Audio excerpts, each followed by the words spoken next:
listening to FM 105.7 and AM 1340, WKGN Knoxville, and W289CU Knoxville, Fan Run Radio. Ladies and gentlemen, let's go. It's a Tuesday. Fired up, focused, and prepared with you. Tony Basilio on the one, the only. Fired up. Proud to be with you. Glad to be with you. Excited to be with you. Pleased to be with you. John Adams is in the house today. We'll get to him here momentarily. We've got a lot to talk about.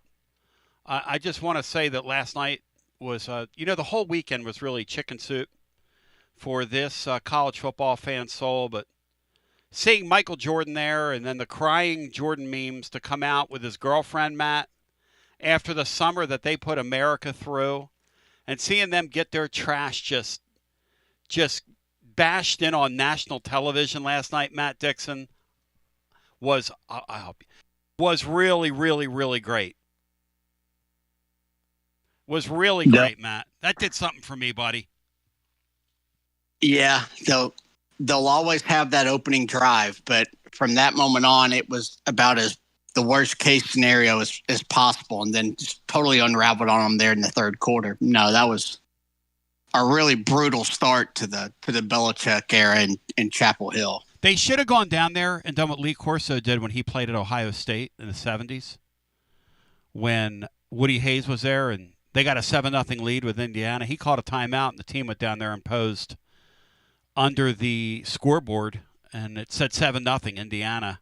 And Corso said after the game, he said, look, we needed something for our Christmas card. And he was serious because they got beat like 52-7. They got absolutely hammered. And, Belichick last night, it looked like, whoa, man, this guy's got the NFL. Let me tell you something. You bring 70 new players in to anything. I don't care if you're playing high school ball, middle school ball, 70 new players. 70 new players. And one of them ain't Tom Brady. Well, Tom Brady ain't walking back through that door, big boy. We come back on the other side. John Adams joins the fray. It's going to be absolutely incredible after this. Whether it's baseball, football, softball, church groups, or schools, if you're raising money, do it with locally roasted Grade A Grounds coffee. I'm Billy Miller, a Vol alum and Knoxville native. You keep 40% of sales, and we donate 5% back to our East Tennessee community. Get started today by visiting our website at gradeagrounds.com.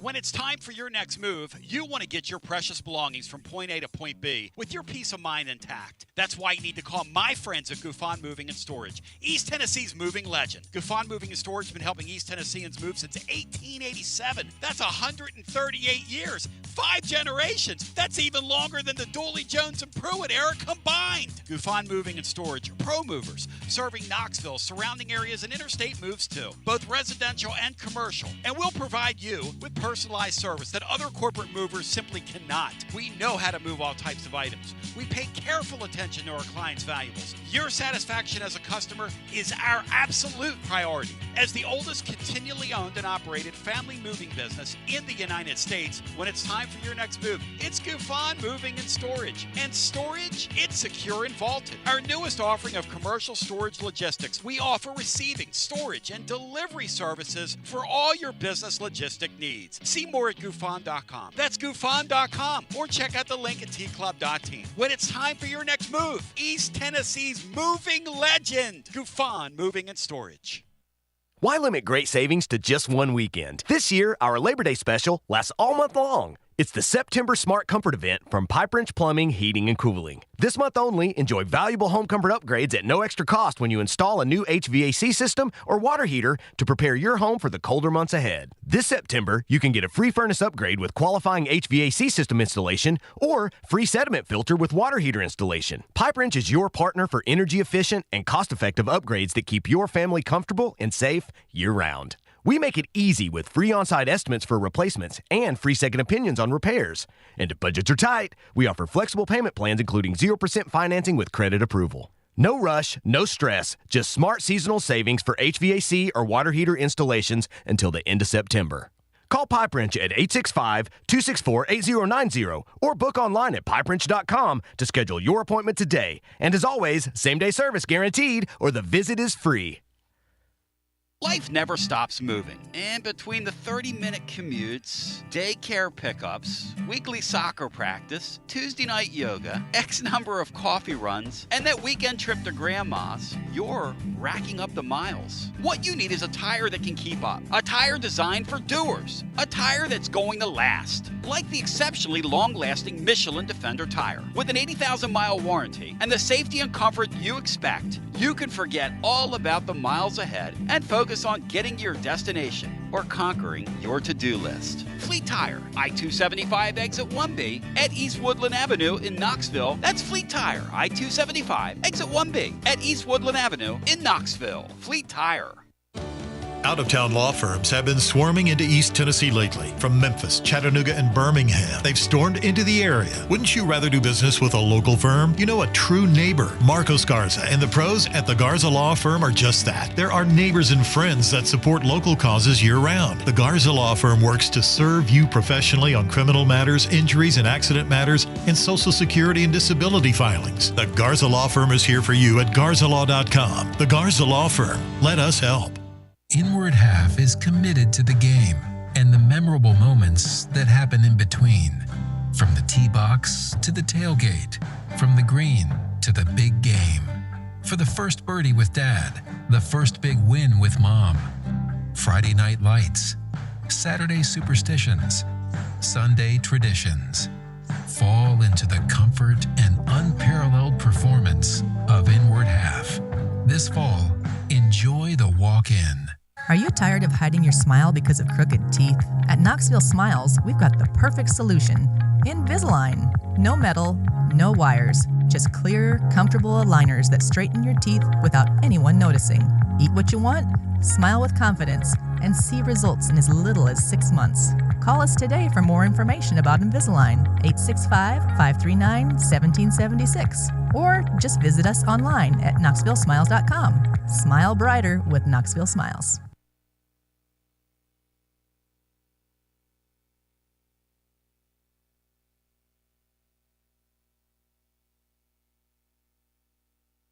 TB back with you, 865-200-5402. It's a reaction Tuesday. Underreaction, overreaction, it's your call. John Adams is presented by Jennifer Morris, Next Move, SmokyMountains.com. We welcome you back. Fired up, focused, and prepared. TGMD, the great Matt Dixon, wrote a piece on the Tennessee game, which we'll unpack a little later on today. Hey, TGMD, your thoughts on, give me a couple thoughts that stand out with you globally on the college football weekend. The biggest one was just how bad Alabama looked. Just got thoroughly whipped across the board. You know, line of scrimmage, on the perimeter, run game, pass game, like any way you want to put it. They won the turnover battle, and Florida State muffed a punt, and Alabama was really never had a chance to be even in that game and make that competitive late. So that's kind of probably a 5-alarm fire down there. Just how uninspired that team looked and getting just blown off the ball on both sides was probably the biggest takeaway. And then the other one, and it's just kind of rehashing kind of an obvious one, but having experience at quarterback and a returner there is so key. Especially early in the season, and you saw that with a bunch of teams. But the Bama thing was probably the most shocking and probably biggest storyline. Because John, we've got to, as John Adams is here, presented by Jennifer Morris, Next Move, SmokyMountains.com. We talked about this last year and the last couple of years, but really it's a brand new sport. College football is past few years. And every year is a different year. Watson Brown says it's no longer you have programs. You have teams. You know, Tennessee augmented what they have in the portal very well. Thank goodness. You know, no Hood, you're in big trouble right now with your defense. He gives you a little cushion in light of what's going on with Ricky Gibson. But first blush, okay, you can overreact to things. You can underreact to things. Matt made the point on Garza Law fifth quarter fan reaction after the game the other night. Alabama's offensive line looks antiquated in today's football. They're huge guys, and they're highly regarded, but these smaller ends are blowing by them and shoving them around, and they got destroyed at the line of scrimmage the other day by Florida State. Florida State attacked them like a hornet's nest almost, you know? And Ty Simpson, the original White Turkey, had zero, and I mean zero chance back there, John. Zero chance. Yeah, I don't have any idea how good Ty Simpson will be based on that game. I mean, I thought he was going to get broken in half. Me too.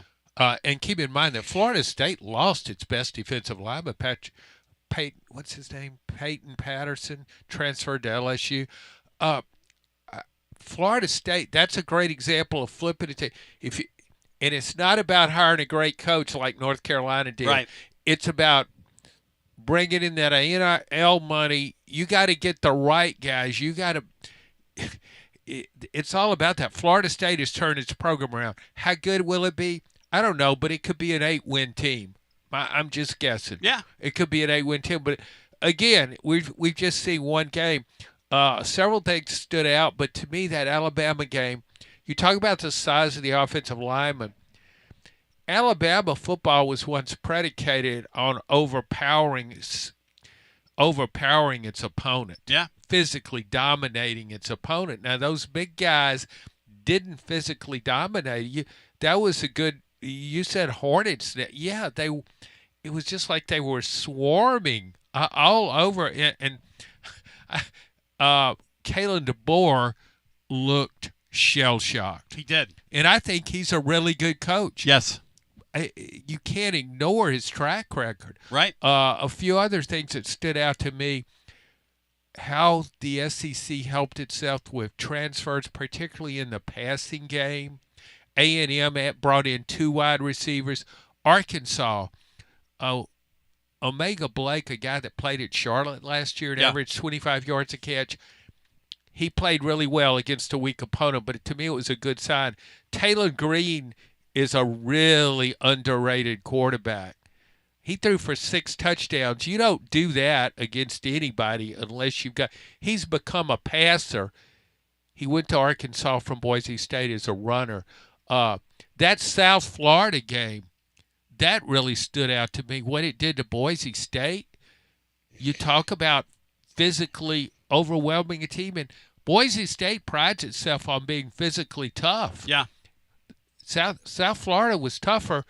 Florida better be on its A game against that bunch. A sneaky, interesting play this week is that they're catching 17. I saw last night. I love that. To me, stood out of all 17. The lines. Yeah, they're catching 17. I mean, that's the thing about it is when a bet is too good to be true, it's too good to be true. That looks too good to be true. It does, but still, I want to watch much of Florida. I thought going into the season, Florida might be a little overrated based on how it finished last year. Yeah. But South Florida, the way it played, and you also have to remember going into this, these guys going against Florida. Yeah. That means everything to them. Hey, Matt and Bri, I want y'all's thoughts on this. You know, I'm looking at Tennessee's the rest of that schedule. You know, we all are. But first, you got to deal with what you got in front of you in September. I don't know if you guys have looked ahead to the schedule this weekend, but a very, very interesting matchup is going to happen while we're doing the post-game show this week. And that's Mississippi State is hosting Arizona State. Now, that's a low-key, potentially very interesting football game. And here's why. Mississippi State shoved, and I mean shoved in, Southern Miss over the weekend. Now, I know Southern Miss is the days of Southern Miss are, you know, when you can't spend. Back in the day when they could live on the JUCOs and do what they did, and it was a lot of fun in Hattiesburg. Now Tennessee gets the best receiver in the country out of Hattiesburg. That's sort of how it goes. That kid's not going to go to Southern Miss. Here's the thing.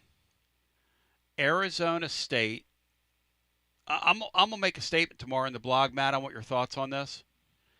I think Mississippi State right now looks like the 5th toughest game on UT's schedule. Tennessee has 6 or 7 borderline gimmies, okay?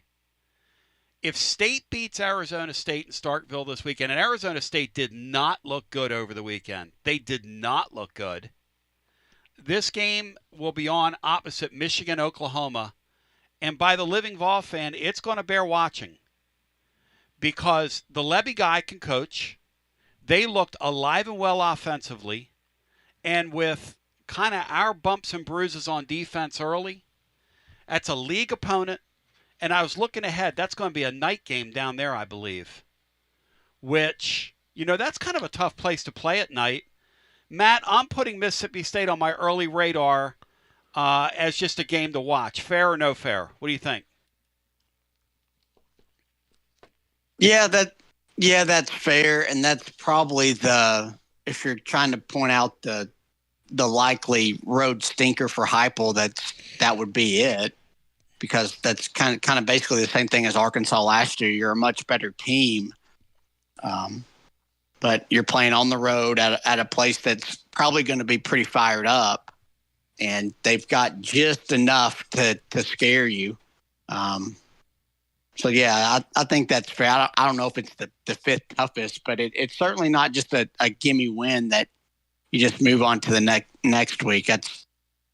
That would be one to be cautionary to Heupel. Hopefully they learned some stuff last year preparing for that Arkansas game, which was off a bye, which made that even worse. But, no, I think that's fair, and that's an intriguing game this weekend because they didn't really – the final score was close, but I think Arizona State dominated a lot of that game and were up big, and then State scored some late touchdowns to make it interesting.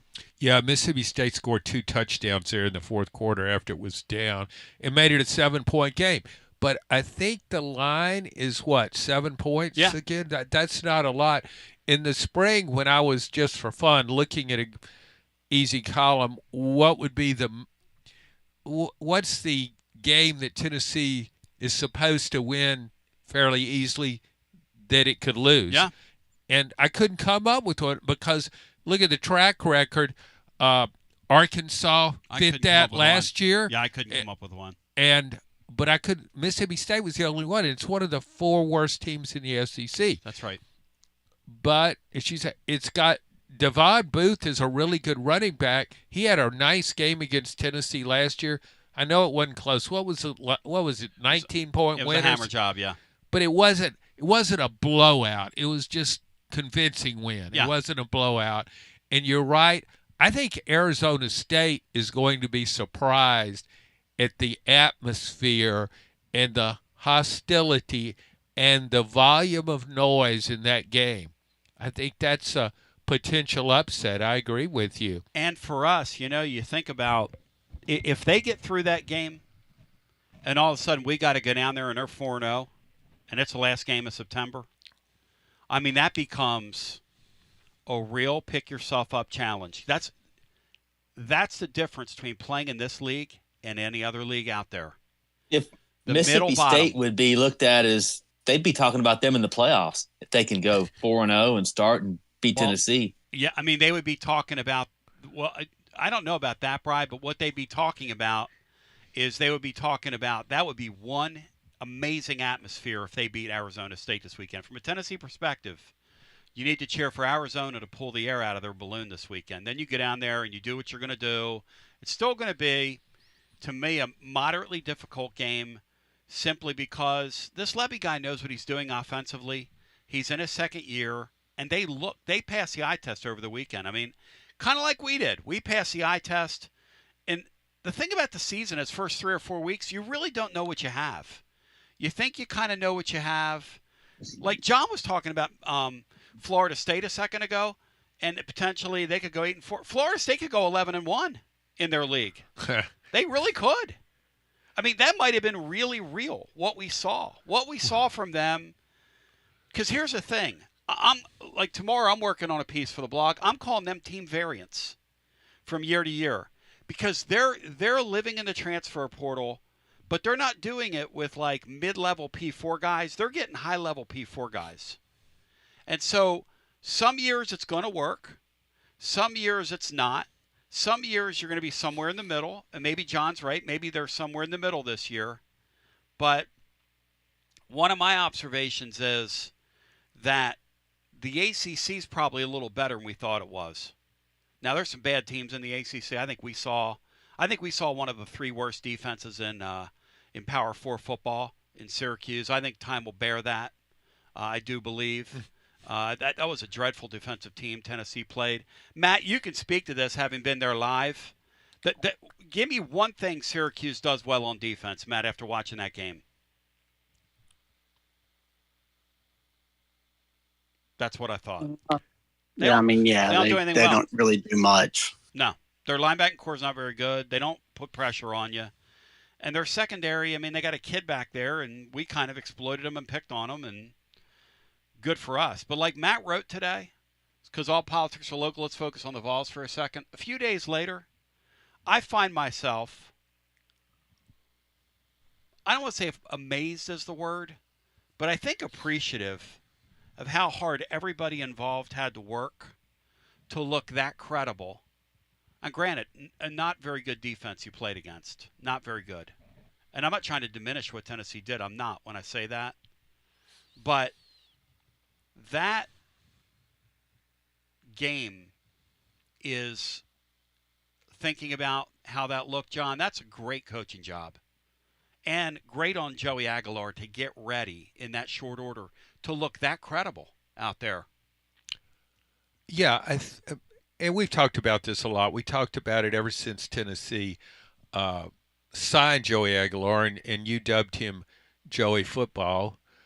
Kudos to you for that, or as Philip Fulmer would say, kudos to you for that. Yeah, I was so impressed with him.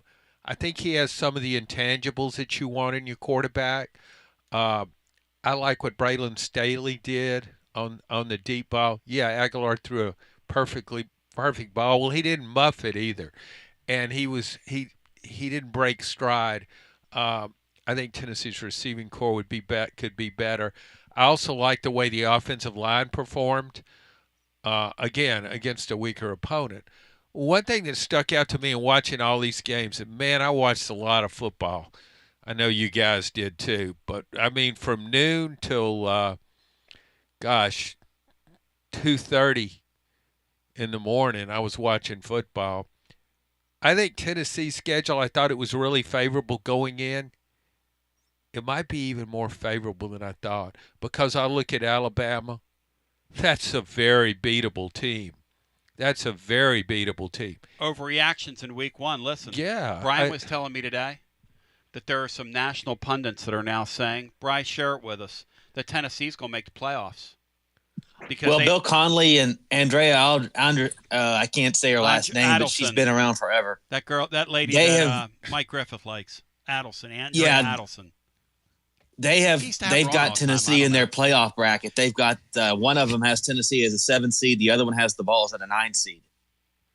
Well, again, it's first impressions, and but the thing we keep pointing to though with Alabama is when the strength of your team looks like the weakness of your team, you got a lot of work to do. And I thought going into the season, I mean, I wasn't maybe as impressed with how good Alabama would be as some other people were, because I don't see that many game breakers, playmakers with Alabama. You look at some of these other teams, and you see a lot of that. I don't see that with Alabama. And I know it was playing without who's the running back? Jam Miller was playing without him, and he'll help them some, but he's not Derrick Henry. No, you don't hit your offense to him. That's right. And I looked at a good comparison would be, okay, Georgia playing obviously a weaker opponent. Yeah. But Georgia again looks really well coached and taking care of business kind of type team. Yep. And Gunnar Stockton, I think they had a nice game plan for what he does well. Ran the ball 14 times, Sean, against a rummy opponent. And you know what? the smaller type of quarterback, what am I looking for here? Sturdier, smaller, stockier. The less of an NFL prospect. It seems like Kirby does his better work with those guys. I'm thinking of the 5'8" guy, the Bennett kid, who was taller than that. He's a little guy.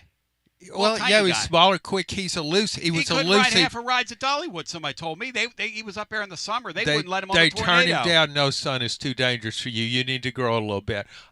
Yeah, I thought, and Georgia's game plan is smart. I don't think you need to be running him that much. I saw way too many teams, I thought, ran their quarterback too much. Yeah, that's what the defense was giving them, but you won't hold up through an SEC schedule running your quarterback 15 times a game. You just won't be able to do it. You better have your backup ready. I didn't think, and I watched Arch. I didn't get to watch him Saturday. I watched Texas and Ohio State. I watched the replay of that game. I didn't think Steve Sarkisian's obviously an accomplished offensive coach. I didn't think he helped Arch Manning at all. Remember how he used Arch Manning last year. He brought him in with a different package to run the ball. Well, I would have had him running. On one hand, I'm talking about don't run your quarterbacks too much. I thought they didn't run Arch Manning enough. One of my takeaways, because I've really thought about it, I've given myself a chance. Texas is still going to make the playoffs. All they need is for Arch Manning to be okay. They'll make the playoffs. Well, and he'll be okay. I mean, they're going to figure out a way to make him okay. I'm not sure how accurate of a thrower of the football he is. We're going to find that out. Now, he's got 3 games to grow into it before the Florida game rolls around.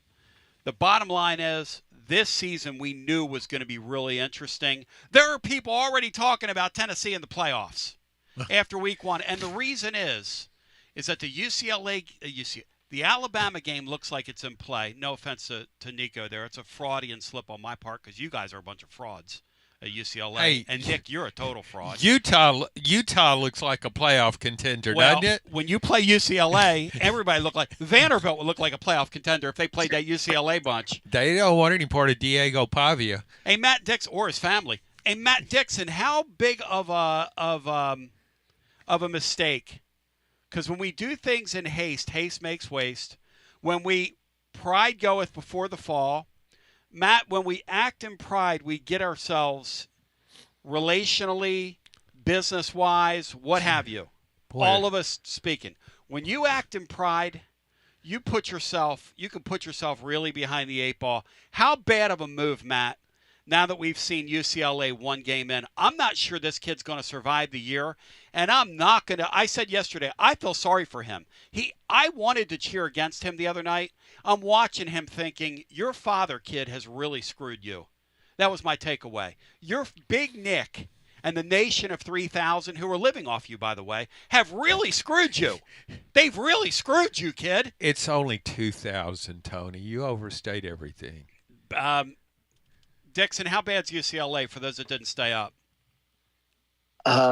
Their defense might be worse than Syracuse. Yep. And their offensive line is worse than the one Tennessee had last year by a wide margin. Not close. Nico wasn't good. Yeah.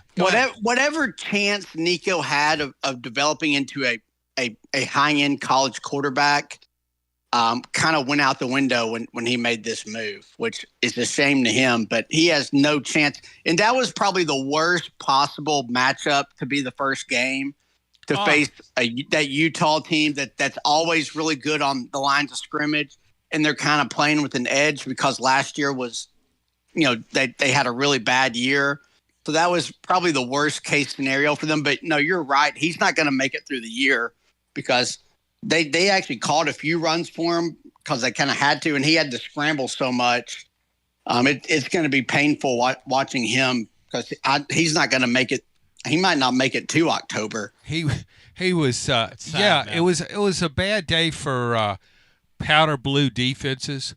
North Carolina, UCLA. I mean, those teams were just running through them. I think Nico.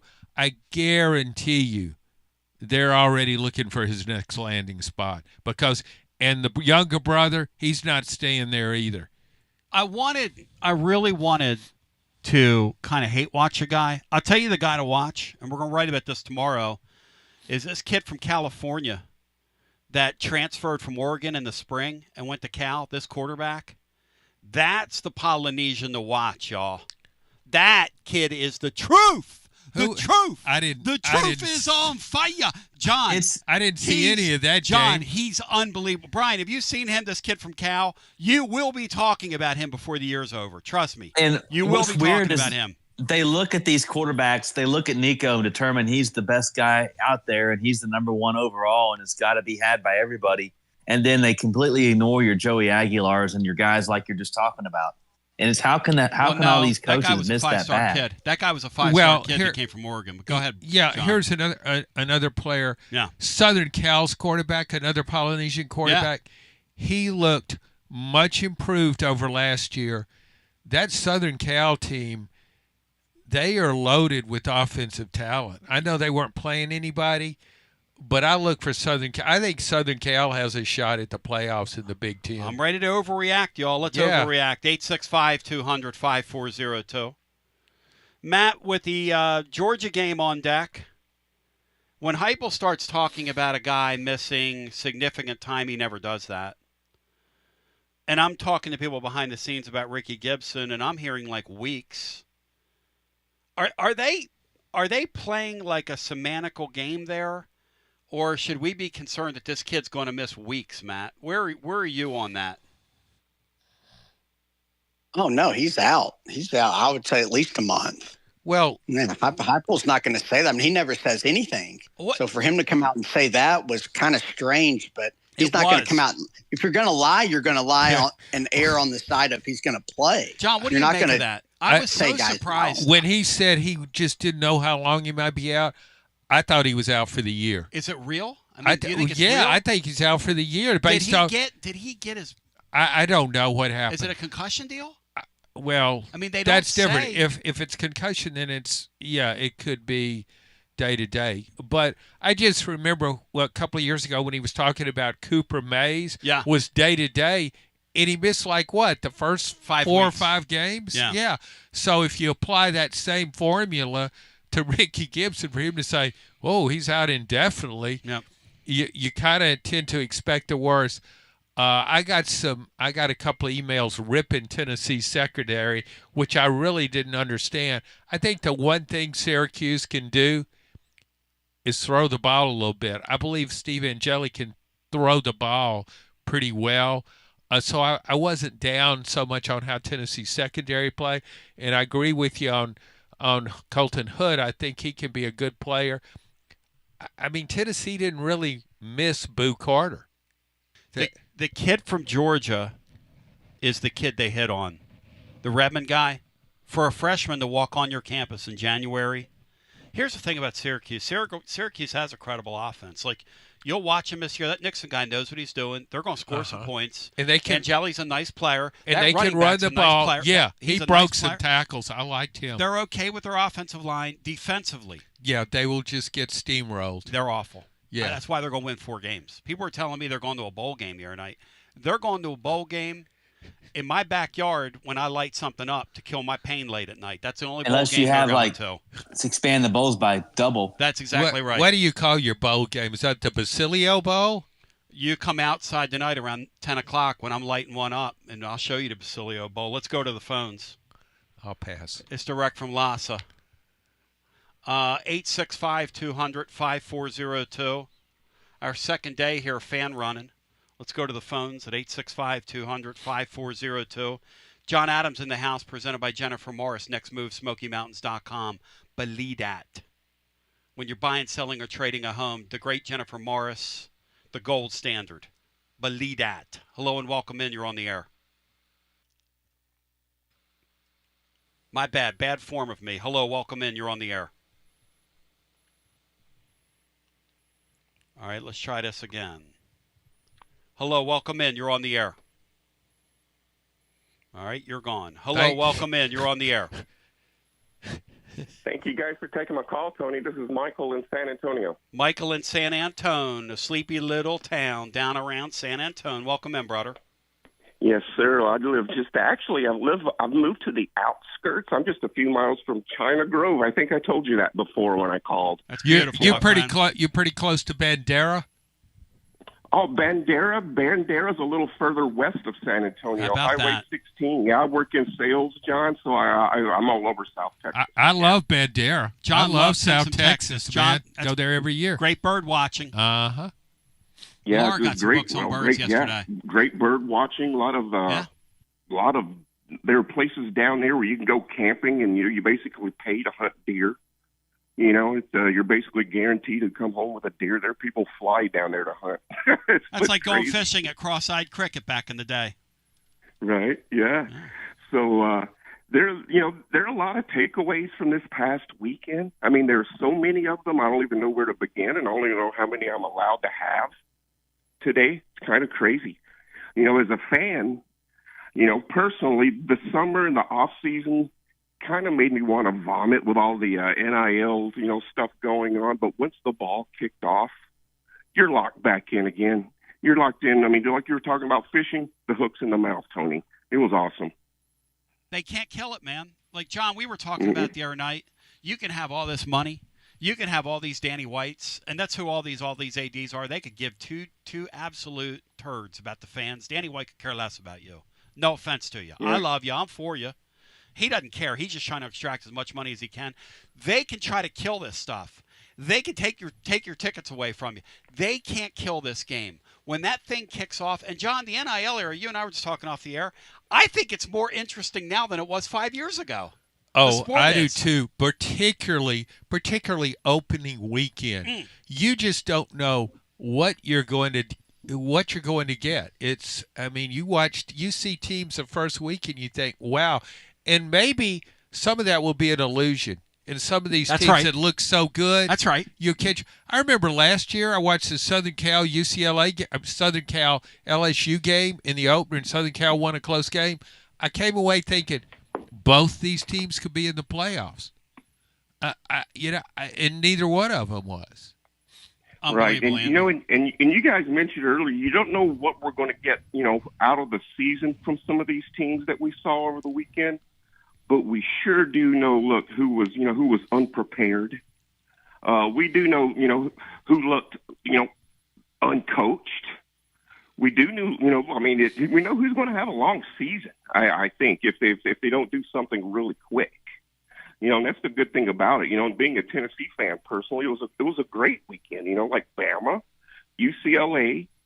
The North Carolina game last night was absolutely hilarious. That was hilarious. Michael Jordan there. If you wanted comedy, Jordan. You had it all. You had Randy Moss up there in the booth, Michael Jordan, whatever her name is. Jordan Hudson and Michael Jordan. Yeah. It was great. And whoever came up with the crying Jordan meme on Jordan Hudson online, I'd like to give them my $100 copper card from the weekend.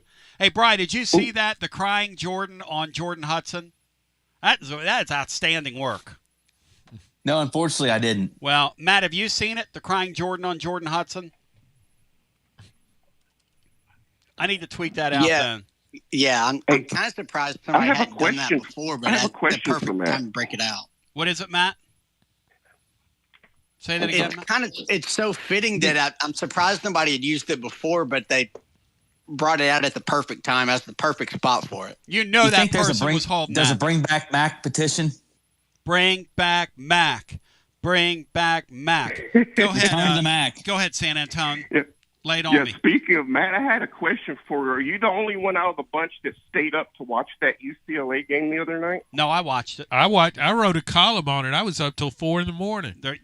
I was almost up till 4 o'clock my time. I hated it for Nico. I still had juice after that. It was the longest day ever, and I still had juice after that day. I hate it for Nico, y'all. Adrenaline. I'm being serious now. That's a shame for that kid that his father's done this to him, man. Yeah, but still, your response. He's 20+ years old. It's a shame. Yeah, but you know what? He took all that money from Tennessee. Hey, and his family's spending it. Okay. And by the way, Bino had a great line yesterday. The father thinks his kid's a genius at quarterback. He thinks he's Michael Jackson. But really, as a quarterback, he's LaToya Jackson. Or Tito. Tito. Ooh. Not even Tito. Nice. Not even Tito. Marlon. Maybe Marlon. Whatever happened to Tito? I'm sure he's about $3 bills. Well, since you guys watched that game, you know, you're talking about Nico having to go back and experience what he did compared to Tennessee. Not just the game, not just the team, not just the lack of defense, not just having a team around him, but the overall environment, the atmosphere. Well, that was back typical. in the day when Tennessee would go to the Rose Bowl and play. There was pageantry. It was a good football atmosphere. It may just be me, but the other night it looked like the surrounding event, the atmosphere looked like a car show or a lowrider event. It just didn't look the same. Here's the thing: the Rose Bowl is maybe the best stadium I've ever watched a game in. Yes. Just the surrounding area, the beauty. It's scenic. It's a great stadium, and then you put that UCLA team in there, and you put 35,000 people in there, and by the end of the year, there are going to be 5,000 people in that stadium. And 3,000 of them are going to be related to the injured quarterback. Hey, Michael, thank you, brother. Good talking to you. Let's go back to our TLD Logistics phone lines. Hello and welcome in. You're on the air. What you say, Don? Hey, Philly. How you and John and Brian and Matt doing? Philly, the crew is feeling fine, brother. Well, congratulations on moving to 1340. We're pumped. Guys, what do you think Tennessee be ranked when the polls come out?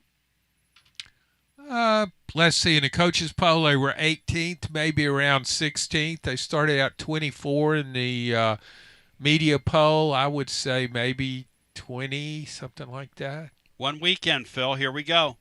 It's already talking playoffs. Philly. Well, that's what it's all about. I mean, y'all talking about Mississippi State now. That's kind of it's a trap game, isn't it? If they're 4-0, it's more than a trap game. It's a concern. Well, if I think you'd rather. If they're unbeaten.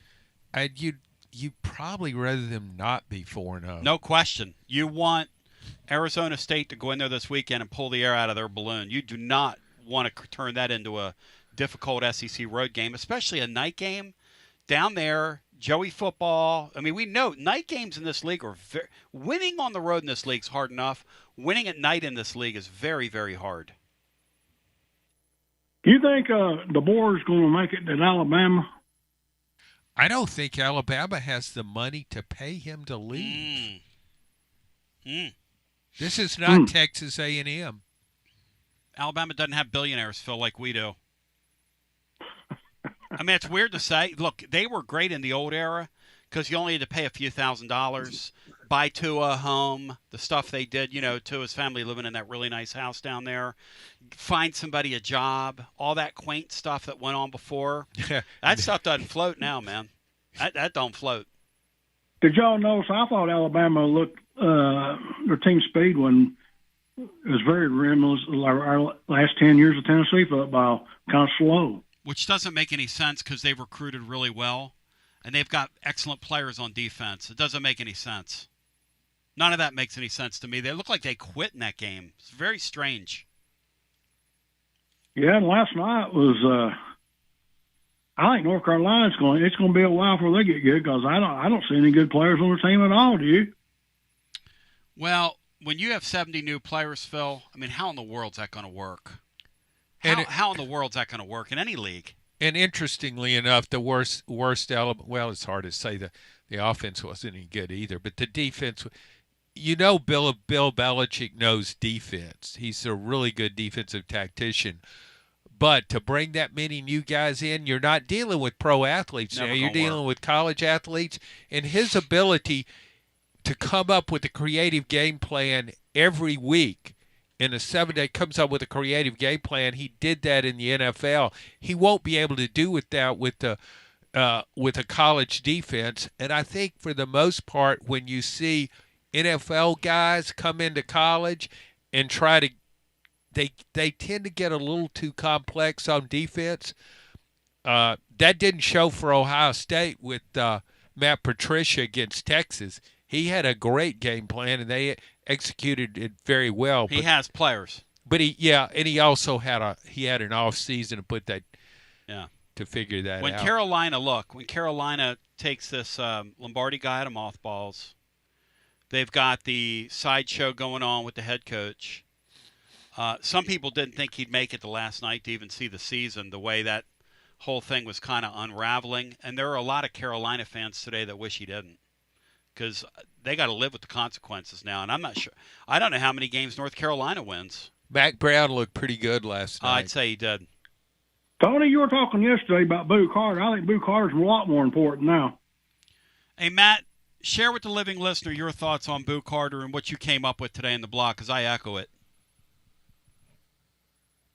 Yeah, well, like Philly just said it, he becomes really valuable and really kind of a need now. You're hoping going into the year that maybe that's kind of an accessory and anything you get extra, but he's almost got to be a starter now, or at least a guy that plays a whole bunch going forward with all your injuries. I just think it's interesting how kind of disengaged he is most of the time on the sidelines. That's just odd. And, there's a time when Willie Martinez was giving him a lot of hands-on coaching when he came off the field, but to just not be around the defensive guys and in that kind of group of subs ready to go in whenever he wasn't in the game was just really strange to me for a guy that's trying to work his way back in. Phil, the thing I say about Boo Carter is this: if you're going to make the deal to keep him on your team, he has got to be returning punts for you in the Georgia game and going forward. I don't care. You decided to keep the wheels on him. That's the deals you make as a coach at this level. And if you decide to keep the wheels on him, the proving a point stuff has to end when you start playing the real games. You can do that against Syracuse, put a freshman back there and catch your punts. Bino made the point that they obviously told the freshman, hey, you just catch your punts. Leave it driving to us, as the old slogan goes. John, against Georgia, they got to put Boo Carter back there because he can break a game for you. Well, yeah, playmakers to become more invaluable than ever against a team like Georgia, because it's not the kind of team you line up and drive 75 yards in 14 or 15 plays, I don't think. That really stout defense, well-disciplined as usual from what I saw. I thought you could send a message to him by saying he's suspended for the first game. Which is what they did anyway. Well, right. They sort of did it. Yeah, that's right. He played. That's right. I think you send a strong just suspend him. And I agree with you, though. Suspend him one game, comes back, well, then he's all the way back. Once you say, okay, you're with us now. However, to Matt's point, that's not a good sign if he's disengaged on the sidelines. This is you can't pout in college football. We need him. No, this is probably going to be his last year anyway. Might as well get something out of him while he's there. That's the way I look at it. I mean, it's a business decision for him one way or the other. He's got to play good enough that he'll get a high dollar somewhere else. I mean, how can someone who went through the summer not even around, how can he be pouting? You'd think he'd be eager to be engaging. I don't know, Brian, but I'll tell you this. He's on my team. That Georgia game, I take my cue from South Carolina. South Carolina, with that punt return, broke that game open the other day against Virginia Tech. That was a one-score game in the fourth quarter. I put him back there, and I even try to figure out a way to get him involved with me offensively in this Georgia game. And look, if you're going to make the deal to keep him, and you're going to make a compromise to keep him, which is a compromise to keep him. That's a compromise. I was looking at South Carolina's schedule. They got a path to the playoff. Maybe. We'll see. I think South Carolina's overrated. Yeah, I do too. Couldn't run the ball. Rushed for 119 yards in that game. Really missed the Rocket Sanders, I thought. And so they're consequently putting even more of a load on Lenora Sellers. I don't like Rocket Mortgage Sanders. I go with Gary Sturm. Anything else for us, Philly? One more thing. Who's better, LSU or Georgia? Oh, LSU is. Georgia is. Not even close. It's not even close. Not even close. LSU's better everywhere than Georgia. No, not even close. Did you watch the Clemson game? I tell you what, both those teams are going to the playoffs. 865-200-5402. I just think Georgia's the elite of the elite.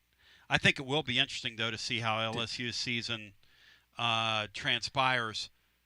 Two excellent defensive lines, and LSU's made themselves a lot better on defense, John. Those pickups in the portal. Oh, yeah. I mean, they spent the money. You got to hit on them, though, when you spend the money. We'll unpack that as we continue. I'm going to let Matt and Brian answer who the best team in the SEC is. I still think it's Georgia. We'll do that when we come back on the other side. Bry is fired up, focused, and prepared. Bry has my Vols in the playoffs. I'm pumped right now as we continue with more on your Tuesday. John Adams, presented by Jennifer Morris. Next move, SmokyMountains.com after this. Hey, Tony B listeners. I'm Billy from Grade A Grounds, a UT grad bringing Knoxville a better way to raise money. We roast premium coffee fully branded for your team or cause. You keep 40% of sales, and we donate 5% to local needs. Let's win on and off the field. Visit gradeagrounds.com to start your winning fundraiser today. Score a TD every time with T3 Vodka. T3 is Tennessee's premium vodka, handcrafted with passion, precision, and a whole lot of pride. T3 Vodka is taking the Volunteer State by storm. T3 Vodka, handcrafted in the majesty of the foothills of the Great Smoky Mountains, where quality isn't just a promise, it's a way of life. Filtered 10 times and 80 proof, T3 Vodka delivers a smoothness that's unmatched. This dedication to excellence has already earned T3 Vodka prestigious accolades. T3 is a 5-time gold medal winning vodka and the 2025 SIPS Consumer Choice Award medal winner. Whether you're sipping it neat or on the rocks or mixing up your favorite cocktail, T3 Vodka is your choice for a premium, award-winning experience. Score a T3 TD and ask for T3 Vodka by name at restaurants and wine and liquor stores today. Drink it neat, drink it right, drink T3 Vodka and score a touchdown every time. T3, Tennessee's premium vodka. Distributed by Athens Distributing Company. Please drink responsibly. Basilio here. No one does it like Alumni Hall. I'm here to tell you, living Vol fan, only one place. That's the best place to shop for Tennessee gear, and that's Alumni Hall. The best and largest selection of Tennessee apparel for the whole family. Top brands like Nike and Champion, Columbia, Peter Millar. Load up on hats, accessories, Yeti, all your tailgating necessities. Download the Alumni Hall app, click account, and it'll tell you how much Hall cash you've earned. You earn $10 in rewards for every $150 you spend. Alumni Hall, with physical locations in Murfreesboro, Bristol, and 3 locations in Knoxville, now open in Johnson City. Pop into Alumni Hall and get ready and tell them Tony B sent you. Hi, I'm Jim Simpson, owner of Simpson Meats. When's the last time you grilled a really good burger or steak? One your friends still talk about. Our goal at Simpson Meats is to make that happen every time you have a cookout. All of our cuts of meats, steaks, burgers, briskets, and pork are always fresh, flavorful, and sustainably sourced. We are family owned, so we know the importance of knowing how and where your food is raised. We have been putting quality first since 1888. Visit our butcher shop off Lovell Road or online at simpsonmeats.com. Okay, so we really need uniforms and equipment for this season. Can I trust you with that? Cool, I'll just order them online. What? Yeah, I'm gonna hop online and I'm gonna get them ordered. Hold up, that's not a good idea. We shouldn't just spend money on some random online retailer, okay? I mean, it seems pretty convenient. Trust me, it's a terrible idea. Let me simplify this for you. SM Athletics. Okay, how do you pronounce it? SM Athletics? They're the go-to for uniforms and equipment, whether it's for universities, high schools, youth leagues, you name it. So why wouldn't you rather go with professionals who can guide us through the process, design the perfect uniforms, and deliver the best equipment? Yeah, I guess that makes sense. What's the name again? SM Athletics. Right.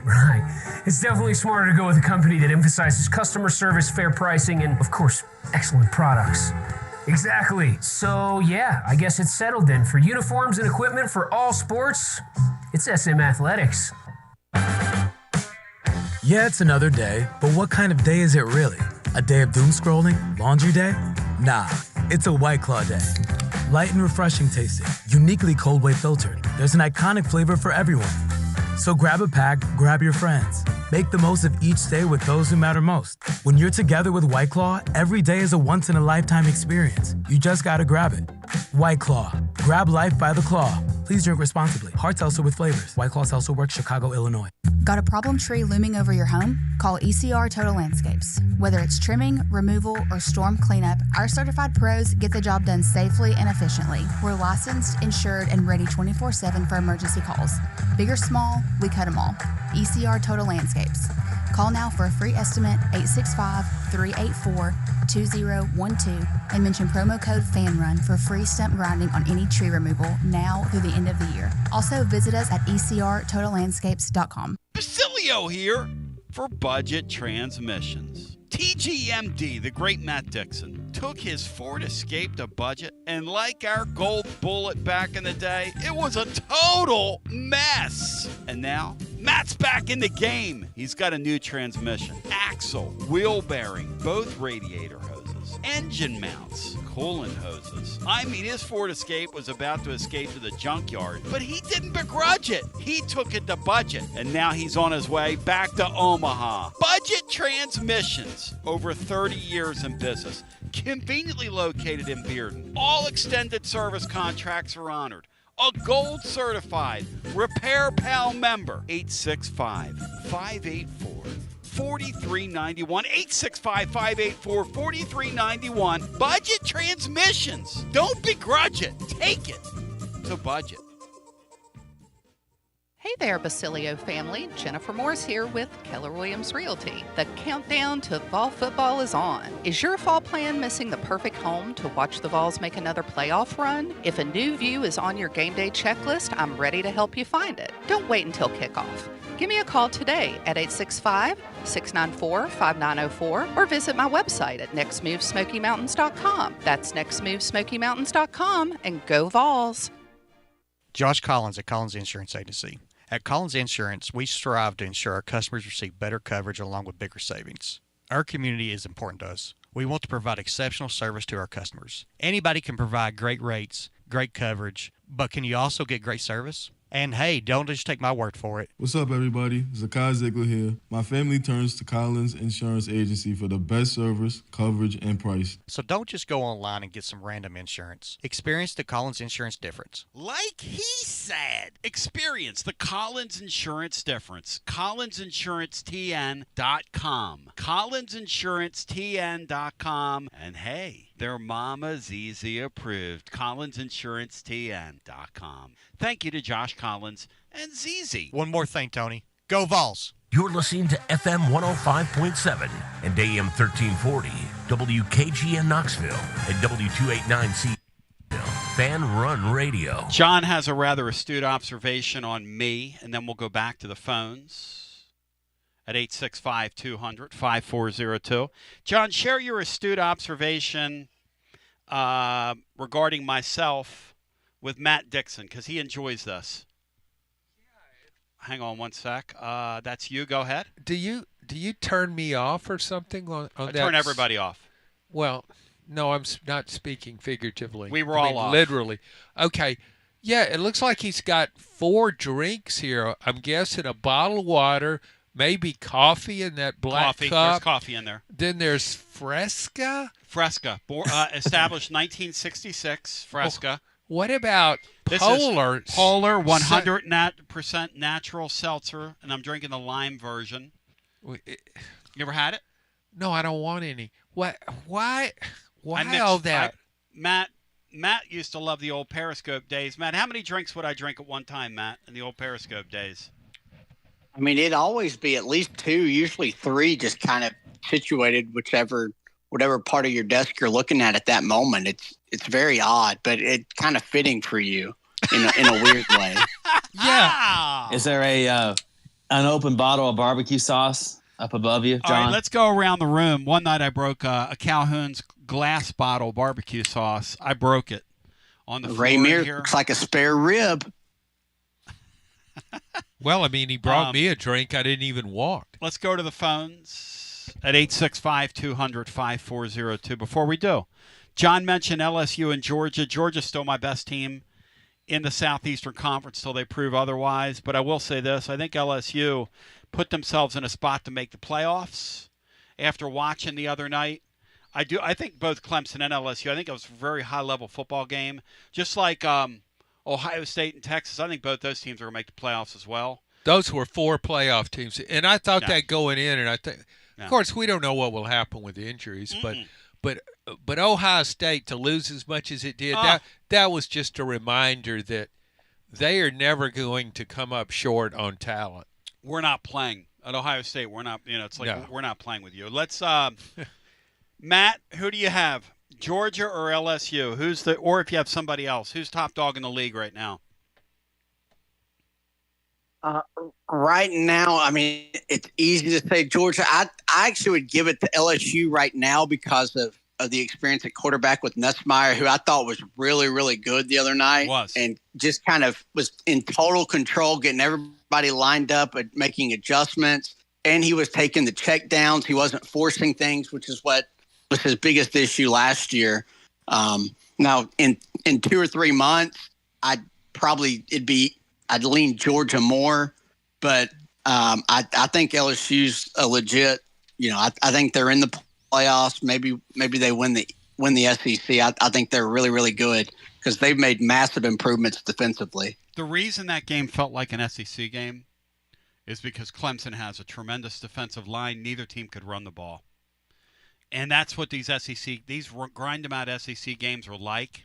When they take your running game away from you and they force that quarterback to make plays, and both teams kind of abandoned it and just started slinging it around. John, you were talking about before, and then we go to the phones.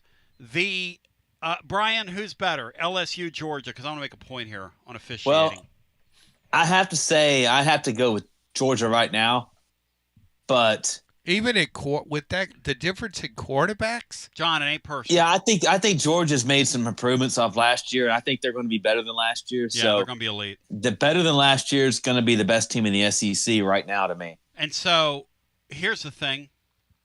The officiating the other night in that LSU-Clemson game, how they go to that replay. And they're trying to replay whether or not a guy hits a pylon, okay? The guy hits a pylon and it's a touchdown. Now all of a sudden, he's got to run over 2 photographers and control the ball all the way to the ground while he's hitting the guy with the parabolic mic on the sidelines. Now, what the hell is that? What have we done with replay when that's not not the intent of replay? What kind of call is that? It's unbelievable. And here's the thing, and I've seen this before. Remember how the rule states you're supposed to have indisputable evidence. Yeah. He hit the pylon. It's a touchdown. You broke the plane of the. It's like breaking the plane of the goal, John. Even if you just called it not a touchdown, in real time, on the field, you still had enough grounds to reverse the call and say that's a touchdown. I saw so much football I can't remember, but there was another play in another game. Maybe it was that South Carolina game. That they missed. I think, is that right, Mac? It was Matt. It was after. The Nick Harbor caught a pass going out of bounds. Yes, had the feet in, controlled it, made a football move, and then it kind of wobbled once he hit the ground. But had already scored it and was out of bounds. What are we doing? I couldn't believe they overturned that thing in that LSU game. That's it looked like an obvious touchdown, but not.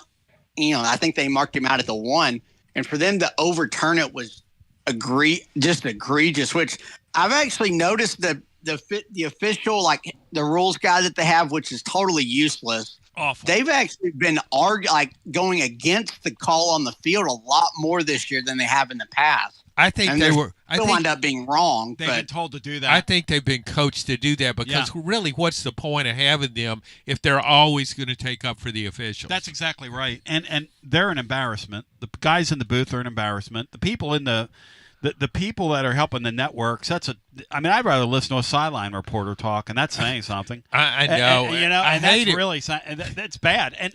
And the thing is, if you hit a pylon and you tell me that's not a touchdown where that's always been a touchdown, you caught the ball, you hit the pylon, which is breaking the plane of the goal, that's a touchdown. How much are you asking asking of a receiver?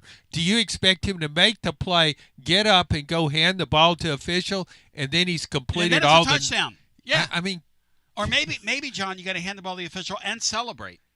Or okay. You know, I mean, this is touchdown. Like, yeah. One other thing, Matt.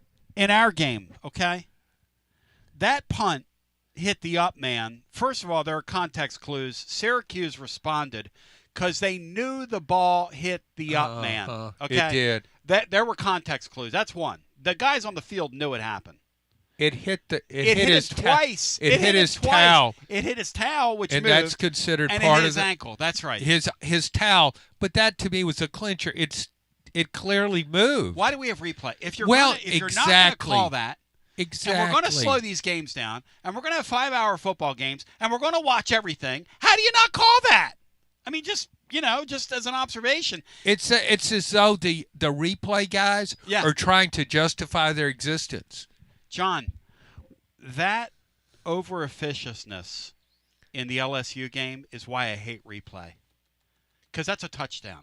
That's always been a touchdown. You know what happens too? It's over-officious. It's unfair to the officials that on the field. I think they make it sound like, home cooking going on, game at Clemson here. Yeah.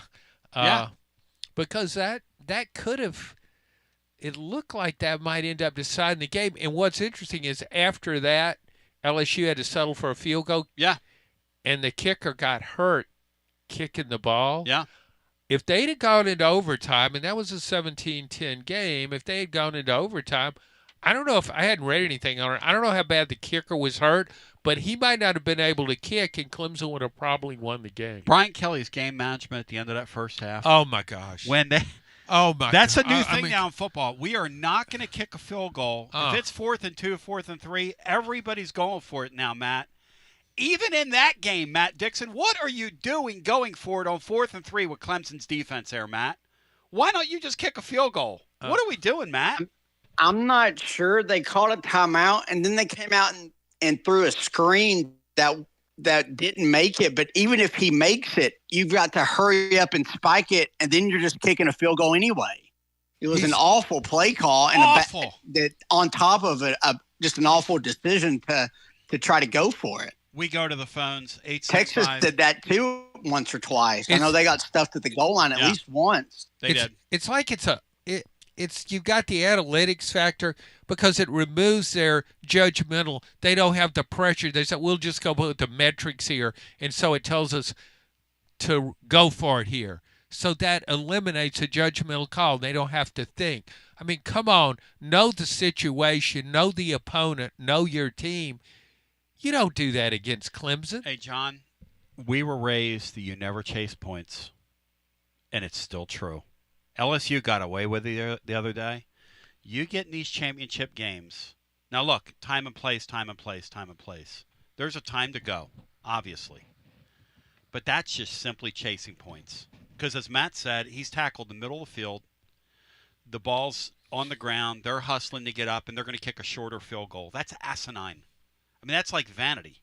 And that's another thing these coaches are doing now is they're showing each other how big each other's whats are. Yeah, it's and a that's macho. What the game's. It's macho man. It's a macho thing. Yeah, and it's ridiculous because it's stupid, because it's dumb. But let's go to the phones. 865-200-5402. Our TLD Logistics phone lines. Hello, welcome in. You're on the air. Welcome in. Hey, Tony. Yo. Hey, Catfish Hike here, people. Catfish Hike, welcome in. Yeah, I've talked to you there before. It's been a while. But I was going to say, I've got sympathy for you on that psychotic nerve thing going on. I've got a bit of an issue with that myself. Not as bad as you do, but... apparently that's in the water, man. I know a lot of people that are fighting that this summer. Apparently that's in the water, man. Yeah, it'll catch you off guard, and it's caught me a couple of different times where it's brought me down to my knees and couldn't even hardly breathe with it and stuff. So I know how that goes. So got quite a little bit of stuff I was wanting to talk about. Yep, go for it, man. Take your time. First of all, I was going to bring something up to you last time I talked, and my apologies to you there when we was talking about the Boo Carter issue and talking about when the rumors going on the social media. And I remember I seen where you said if it was a rumor you wouldn't be talking about it, and I wouldn't necessarily mean towards you, just the social media itself where it was all out there. So my apologies to you. I wouldn't. Oh, no. Listen, you don't have to explain make anything yourself. bad towards you or anything, so I apologize. Because you're right. Look, social media, people were saying this guy was involved in gang stuff. They were saying he got arrested in Chattanooga. They were saying, that's why I put that, part of the reason why I put that video out was for some clarity, because if you go back and you look at that YouTube video on our YouTube channel on Boo Carter from several weeks back, I basically said, hey, look, this guy's been away from the team, but you all need to quit rumor mongering on him. I need to quit saying that the guy's doing gang stuff and he's going to get arrested in Chattanooga. I mean, none of that was true. But here's the problem, though. Here's the problem that we have. And you fight this on all accounts. John knows, we all know, that kind of gather information. You have to be able to separate what's fact from what's fiction, and it's becoming harder and harder and harder in the day and age we're living in, because when somebody reads something on the internet, it's true. It's very, very difficult. Yeah. Yeah, no doubt. I want to bring up some stuff that y'all talked about before, but and I know there's going to be some disagrees with it, but we're in this new age of football now with the NIL and the transfer portal and stuff. Of course, we've had the transfer portal there for as it is, but the NIL thing, when it first came in, I didn't like it because I thought, well, it's going to ruin it. Because it's going to be just like the NFL. Players going to go, where they're getting the highest bid of money and stuff. And to me, that basically that's what's going on, because you can have a player with you that season, but ain't no guarantee he's going to be with you the next season. So it's kind of like, we better enjoy while you can that season, because you may lose him to another team. That's what I hate about it, because it's it's all about the money now. Well, the other thing it's about too is opportunity. Yeah, it's money and opportunity. And I'll give you, for instance, I was talking to a buddy of mine, it's a longtime coach. He said, Tony, the difference between Joey Aguilar and Nico, from Heupel's perspective, is you couldn't hard coach Nico. They couldn't hard coach him. They're going to hard coach this Joey Aguilar guy. They're going to drill it into him, John. They could not hard coach Nico, because you're always afraid that these guys are going to get up and run on you. And that is the damn truth, man. Well, that's also an advantage to having a quarterback. And you see this fairly often, is a quarterback whose dad was a coach. So Nussmeier's dad was a coach, for example. They are used to hard coaching. They can handle it. You need to be able to handle it as a quarterback. And I bet, just a guess, I bet Josh Heupel really likes working with Aguilar, because Aguilar is just going to be open to it. Criticism's not going to bother him. He's been told you're not good enough wherever he's been. So the idea of just having a guy that coaches him hard, he's fine with that. He's happy to be here. Yeah. It seems like he's doing a pretty good job. You can tell Joey was comfort out there. So, I mean, it's just like y'all been talking about. He seems like he's fit for the system and all that. He's really taken up with it and everything. And so I'm really interested to see how he's going to do in the Georgia game, because that's really going to be the true test right there after they get past this weekend and everything. So that'll really be interesting to see the whole team, to see what to do in that game right there. So, but he's really taken up with them, and it just seems like they're going good. And it was a good opener this weekend, So, but waiting on the Georgia game, see what that brings, anyways, with that, and maybe that'll speak high volumes of see how the rest of the season's going to go. But hopefully it'll turn out pretty good, whether they win or lose it. But just to see how they play, it's going to speak a lot, I think, about it too there and everything. So hopefully it'll go pretty good with it. Thank you, Catfish. You got anything else for us? The transfer portal, I think they should just have that thing one time, like the springtime, instead of having it twice. I think they should just do it one time and then that be done with it, instead of having it twice like they do. And if they're going to enter it, then enter it. And once it's closed, it's closed. No one else can leave, And because it seems like it's when all your main players are coming and going anyways, and then afterwards, shut it, and because it just seems to make sense like that. That's just the way I look at it, anyways. Thank you, my brother. I would go a winter portal, and a limited spring portal. I don't think that'll hold up in no, court. It won't. Won't hold up in court. It won't. Until they collect a bargain. No, that's somebody's going to sue to get freedom year round, and they're going to get freedom year round.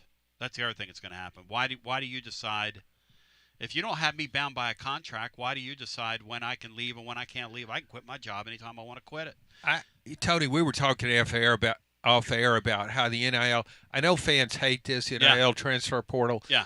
But when the games start, it's as though you're unwrapping Christmas presents. Oh, no question. You don't know what to expect with all the transfers coming in. I think it makes college football more exciting. Worst case scenario, though, to me, is when a quarterback in December, if a quarterback or another key player says, now, I've been getting paid for my regular season work. I expect more now that we're going into the playoffs. Well, there was a rumor out there, right, which I don't think is true, that Nico and his family went to Tennessee and said, I want more money for the playoff game. I don't and didn't subscribe to it at the time and don't subscribe to it now. But what's stopping one of these people from doing that? The answer is absolutely nothing. Orange Throat wrote, Matt, and I want your thoughts on this. The big mistake that Nico and his family made is they should have left. They should have left in the winter, and they wouldn't be in the predicament they're in now. But that assumes he had a taker. I think the rest of college football kind of looked at him, looked at his father, and said, you are not worth it.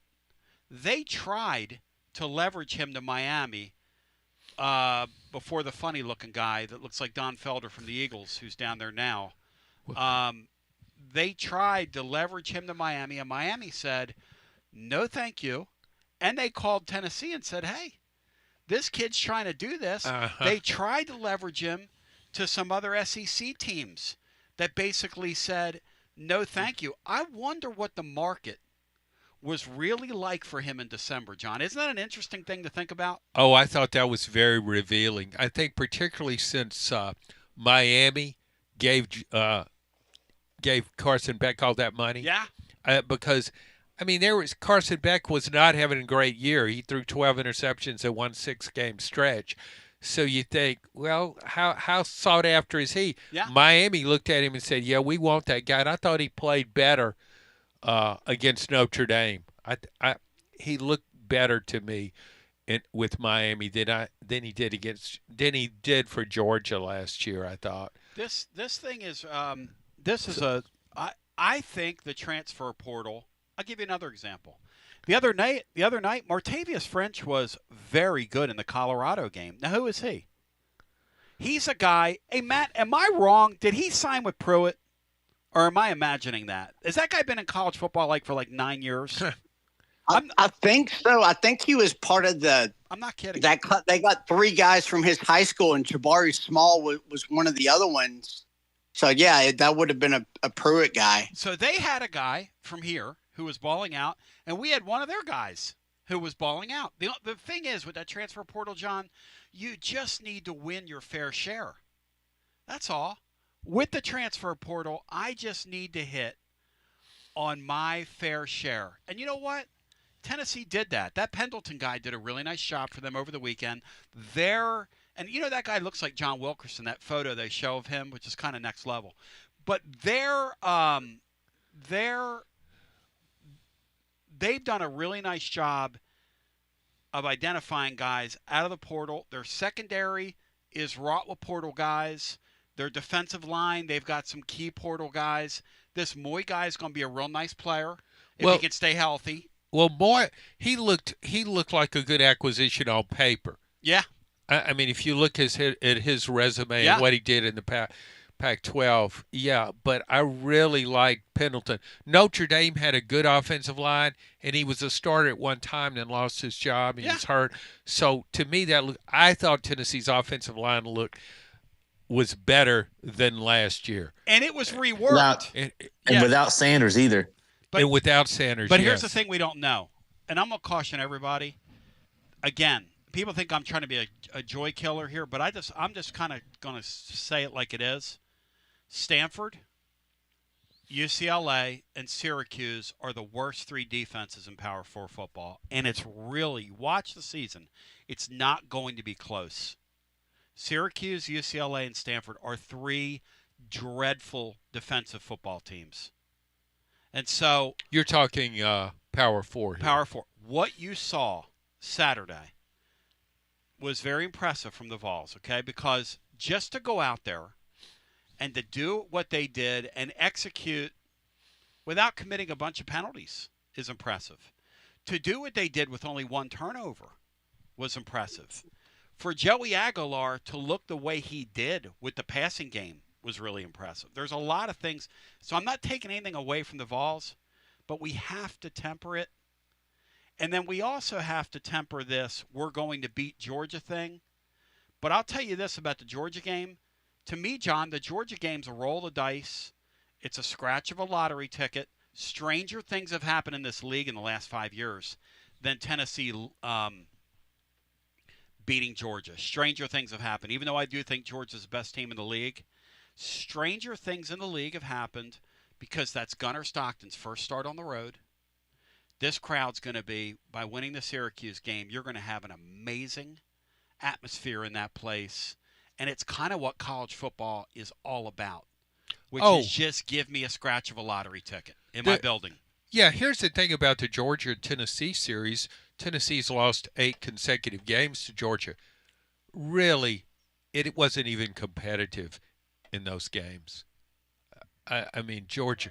I mean, it had a good first half. I guess it was in 2020.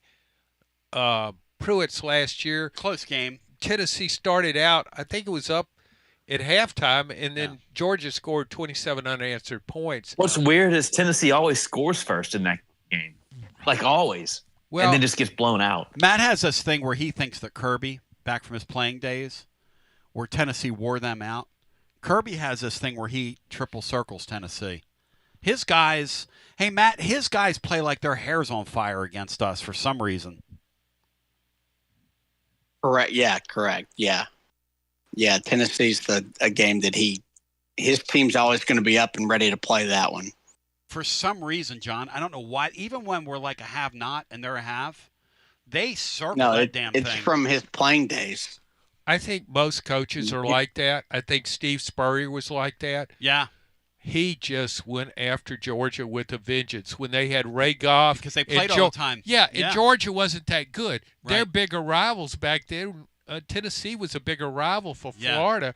But when they went out against Georgia, it was like the goal was not to win. It was to embarrass Georgia. I remember that one year in the mid-'90s, Georgia wore those black jerseys, and they went out there against one of Spurrier's teams. And Spurrier beat the living hell out of them. And they scored like 55 points, and they were still throwing the ball at the end of the game. I'm like, what did this guy do to you? What did this guy do to you over here? But you're right, though. Matt's right.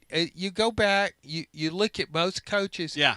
That sticks with them. When you're an SEC guy and you grew up in the SEC and you played in the SEC, you remember those rivalry games. W. Lynn, welcome in. How my friends compatriots doing today? How you doing, brother?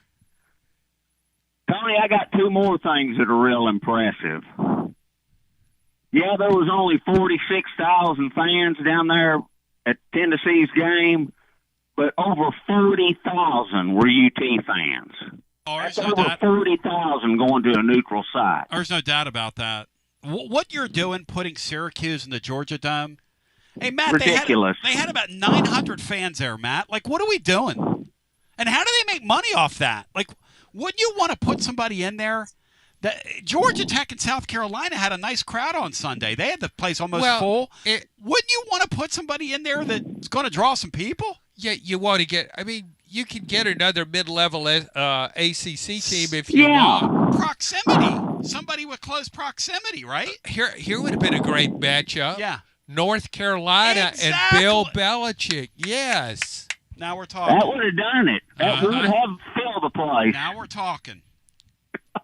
Other impressive thing, Tony, is our entire offensive line had to shift to different positions due to an injury, which is impressive. No doubt. I heard something earlier this morning about North Carolina, and I call him now Bill Cradlecheck. The last time North Carolina was routed at home this bad when favored, his girlfriend was in the 6th grade. Wow. Oh, nice. Wow. I'm telling you, he's looking for a younger kindred spirit. Yep. Kelly Kapowski, maybe. Who is that? And this is a bad weekend for football, but there's some interesting ones in the SEC. You mentioned Arizona State at Mississippi State. I definitely want Arizona State to win that game. Yep. Ole Miss at Kentucky's interesting. Kansas, Missouri. John, that's the outlaw Joseph Wales game. The Jayhawkers against the Quantrell's Raiders. You know about that, don't you, John? Of course I do, WLM. But I tell you, that is the Missouri-Kansas game could be really entertaining. Jalen Daniels, who's played quarterback for Kansas since early 1900s. Since the Civil War. Yeah, since the Civil War. They got but that game, and I think the game of the day to me is Oklahoma, Michigan. Yes. Oklahoma's schedule is unbelievably difficult. I don't know how Greg Sankey could have made that schedule with a straight face. Yes. I mean, he had to be laughing. Look what I'm going to do to our newbies. Look what we'll do to them. Well, we're going to treat Texas with kid gloves, and we're going to pound Oklahoma's face in. Oklahoma, I think, plays Auburn early on. Yep. And it plays Michigan in September. That's the easy part of its schedule. No doubt. I know it. Yeah, and another interesting one is Vanderbilt at Virginia Tech. Just to see how those two, I have no idea how those two teams really are. How about it, Matt? That's a sneaky good SEC slate this weekend, Matt. Do you buy in? Yeah. There's some intriguing games. So yeah, there's some meat on the bone. Yeah, South Florida at Florida, we've talked about quite a bit. That's going to be interesting. Yes, so, it is. But man, I looked at the Big Ten and all the others. They're playing hoopties. I mean, it's ridiculous. How they're getting away with this with the TV networks, these big four leagues this weekend? Because there are some interesting games. Because we're looking between the margins, but you got to look between the margins. Because this thing is embarrassing this weekend, Matt. I think there's only 9 Power 4 versus Power 4 games. What? I think, if I'm looking at the schedule. So it's like payday. We call this weekend payday for the 1AA teams. That's what it is, payday. How do they get away with this, John? How? The networks, man. The networks put up with it. If you're a network executive, aren't you just saying, we can't. You want this much money? We're paying you billions. And we're putting this game on television? We're paying you billions. Not millions. And that's why we're on SEC Plus with ETSU. How many? We're not on a network. That game ought to be on somebody's toaster. Gone through some 14-year-old girl's braces, for crying out loud. And I heard we're going to let our punt returners run wide open this weekend, returning punts. There you go. So how do you – the SEC, does it still have that alternate channel?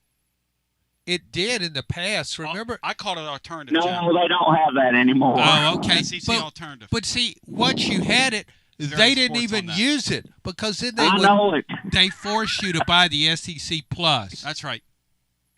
I'd rather go back to pay-per-view where we had that guy telling us we were kicking a 6-yard field goal one year. The late, great Bob Bell.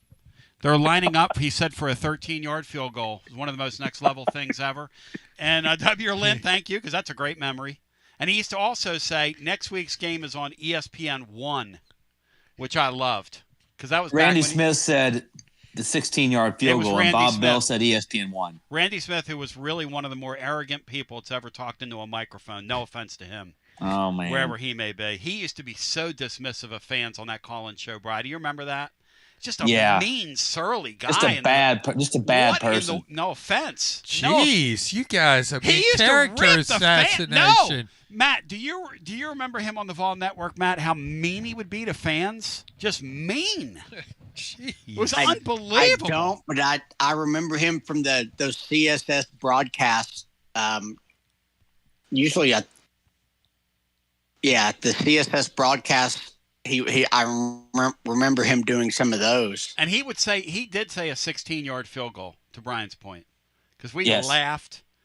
We laughed and laughed. So it wasn't Bob Bell. Bob Bell was ESPN 1. Yeah, he also didn't know the rules of the game. If there was a game where Tennessee got a turnover, and then the other team recovered it back, and he was wondering why they didn't go back to where the original line of scrimmage was.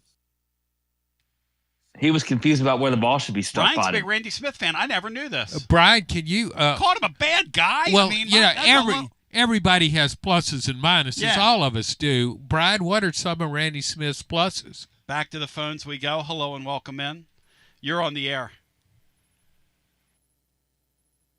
Hello and welcome Madison in Texas. Good hey, welcome in, brother. Good to talk to you. Always an honor to follow the great W. Lynn. Great call from him. So, guys, I just had a couple thoughts on the game I wanted to share, and then I wanted to kind of share some sheepish opinions, and we can kind of have fun with that. So, to start off with, I really see a lot of parallels between this game and that NC State game, but there are also some differences, right? When we watched that NC State game, what I took from it was this is a glorified FCS team we're playing. I mean, I can't draw any parallels from us beating the crap out of NC State because they're awful, right? That's what I thought in the moment last year, and I think that ended up aging well. With this Syracuse team, guys, I mean, I think there's some talent there. I do think this win's going to age a little bit better. They've got some players on offense. They've got that Jonte Cook, 5-star receiver from Texas. They got the running back. The quarterback's pretty good. So I think they've got some pieces there, especially, but when we look at the defense, not a lot of talent. They didn't really get much pressure on Joey, no sacks. Although I will say, one of the advanced analytics, what they say about Joey is that he's really good at evading pressure and navigating the pocket. Thought we saw that today, of course, along with his deep ball. But guys, I mean, I think a lot to be happy about. I know we've all had a little bit of chance to let this sink in, but I think this Syracuse team might make a little bit of noise in this ACC. I'm not saying they're going to go 9-10-2. Negative, Ghost Rider. They're going to win 3 or 4 games, but you hold to what you're thinking. They're terrible on defense, man. I mean, terrible. They better score 50 points a game. If you guys think they're making a bowl game, Wes, you got to be kidding me. NC State had a better defense than Syracuse. No doubt. Syracuse got nothing.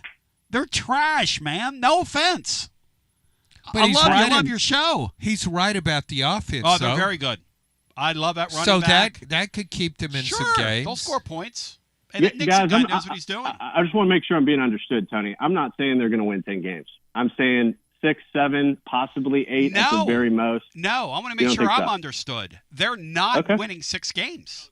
Win 6 games. They will not win 6 games. What is their non-conference schedule? I don't care what their non-conference schedule is. They're not winning 6 games. You they don't already think have a non-conference loss. You don't think Syracuse could win 3 ACC games? That would be no. Negative. No. They won't beat North Carolina. How you like those apples? Well, Tony, we'll see how that ages, and I appreciate a little bit of commentary there. I love it, man. We're hot taking, baby. That's what we're doing. Yeah, let's overreact after week 1. When I watched the NC State game, I was like, "This is an FCS team." And in fact, they almost did lose to an FCS team that year. Yes, and I think they almost lost in week 1 as well. Yeah, they barely beat Western Carolina. That's what I thought. NC State. People were talking about NC State last year 10 games. as an ACC, That's right. a playoff contender, That's right. and a team that could win the ACC. That's right. And it goes out against Western Carolina and got outplayed. Western Carolina was the better team, so that kind of tipped us off to what the Tennessee NC State game might be. The weird thing, though, to your point in Texas is when you watch these games early in the year, you're kind of watching it, and you really don't know what you're looking at. Like, I could be dead wrong about Syracuse. They could go on and win 8 games. I mean, and you could be right on the money. But it's just hard to quantify any of this stuff. It just is. I'm just really impressed with how clean Tennessee was. That's what I take away from that game. And this Aguilar guy is a better fit somehow for Tennessee's offense than the quarterback they paid all that money to. Well, he's a better fit than Joe Milton was. Which makes no sense. It makes no sense. That's right. And guys, I was calling since the summer with, some positive news on Aguilar and the things that I'd seen from him. And I know you've had Brooks Austin on, and he tends to like Aguilar. So good things there. We'll see. Like you guys said, you can't make heads or tails of it. Who knows? You had some good performances, some bad performances, but you don't know who you're playing against. And so we got to get more data points. So all that's good stuff. But Tony, before I go, I want to get some people excited here with the ESPN FPI that just came out. So the FPI, obviously, this is one of the power rating systems similar to what they use in Vegas for point totals and things. They tend to like the Vols. We moved up to number 8 in the FPI, and we're actually favored to win every game this year besides Georgia. How does that strike you? All right, when we come back, I appreciate you. Thank you. I'm going to go around the room with the panel and see if they're buying, selling, or trading what the FPI is laying down. Can you smell what Bill Conley is cooking? Guests appear on the TLD Logistics Hotline. Online at tldlogistics.com. Whether it's baseball, football, softball, church groups, or schools, if you're raising money, do it with locally roasted grade A grounds coffee. I'm Billy Miller, a Vol alum and Knoxville native. You keep 40% of sales, and we donate 5% back to our East Tennessee community. Get started today by visiting our website at gradeagrounds.com. Fall officially begins this month, so now is the perfect time to make sure your home's HVAC system is ready for the season ahead. Don't ignore the warning signs that your heating or cooling system is struggling or nearing the end of its lifespan. And if you need fast, reliable HVAC repairs, seasonal preventative maintenance, or want to invest in a new high-efficiency system, then call the trusted HVAC experts at Pipe Wrench Plumbing, Heating, and Cooling. Whatever HVAC problems you encounter, our certified technicians will make a full assessment and then provide the best long-term solution to keep your home comfortable again all year long. We make it easy with free on-site estimates for replacements and free second opinions on repairs. And if budgets are tight, we offer flexible payment plans including 0% financing with credit approval. Be sure to ask about our 10-plus year warranties that are 2 times longer than industry standards so you don't spend a cent on unexpected costs in the future. So call Pipe Wrench at 865-264-8090 or book online at pipewrench.com to schedule your appointment today. And as always, same-day service guaranteed or the visit is free. Hi, I'm Jim Simpson, owner of Simpson Meats. When's the last time you grilled a really good burger or steak? One your friends still talk about. Our goal at Simpson Meats is to make that happen every time you have a cookout. All of our cuts of meats, steaks, burgers, briskets, and pork are always fresh, flavorful, and sustainably sourced. We are family owned, so we know the importance of knowing how and where your food is raised. We have been putting quality first since 1888. Visit our butcher shop off Lovell Road or online at simpsonmeats.com. A lime is not always just a lime. You see, some limes are lucky. For when a lime joins the salted rim of a crisp, refreshing Tres Dos Equis, that lime is no longer a mere lime, but a wedge of renowned Mexican limón. Muchas gracias, limón. And also, de nada. Enjoy Dos Equis responsibly. Copyright 2024 Dos Equis, imported by Cervezas Mexicanas, White Plains, New York. Hey there, Basilio family. Jennifer Morse here with Keller Williams Realty. The countdown to fall football is on. Is your fall plan missing the perfect home to watch the Vols make another playoff run? If a new view is on your game day checklist, I'm ready to help you find it. Don't wait until kickoff. Give me a call today at 865-694-5904 or visit my website at nextmovesmokymountains.com. That's nextmovesmokymountains.com, and go Vols. Tony Basilio, and we are live once again with Chad Stockton of FC Alliance. And Chad, you're out there on the field, 100 strong here in Knoxville. Talk to me. What's been going on with FC Alliance now that the weather's heating up? We're out here for the first night of the boys' tryouts. We have over 400 kids that'll be here tonight. So a lot of exciting times right now for us. Our club team start at U9 and we go all the way through U19. We have over 1,000 kids that come from Chattanooga from the Tri-Cities that make all our teams and make this club what it is today. So we're excited about it. We finished the younger kids a couple of weeks ago. We just finished the girls last night, and now we're on to our older boys program as we speak right now. And we're blowing and going in the Tri-Cities. Tell me about it. We started FC Alliance North 1 year ago, and coming off the first year, we are the largest, most competitive club up in the Tri-Cities area. We just finished our tryouts last night. Looks like right now we will be well over 400 kids for the upcoming season. So great things happening up there. We've put our boys into some really good regional leagues. So we're excited about what the future holds for them and also our girls programs. If you want more information, check them out at fcallianceknox.org. That's fcallianceknox.org. Chad Stockton, keep growing the beautiful game here in East Tennessee. Absolutely. Thanks, Tony. Tony Basilio along with the great Mark Griffin. And we're here to talk about our friends at Performance Medicine. And Griff, their slogan, stay educated, stay healthy. That's you. Wow. I really like to think that, Tony, and I'd like to give Dr. Rogers a lot of credit because I definitely want to stay educated and healthy, and knowing that he's putting the time and effort in to make sure of my care. I want to encourage your listeners to put the time to learn and become educated and get to know Dr. Rogers and see if it can help with your health as well. And there's a really, really easy way to do that. In fact, they've got their own YouTube channel. You can see Dr. Rogers for himself with his staff.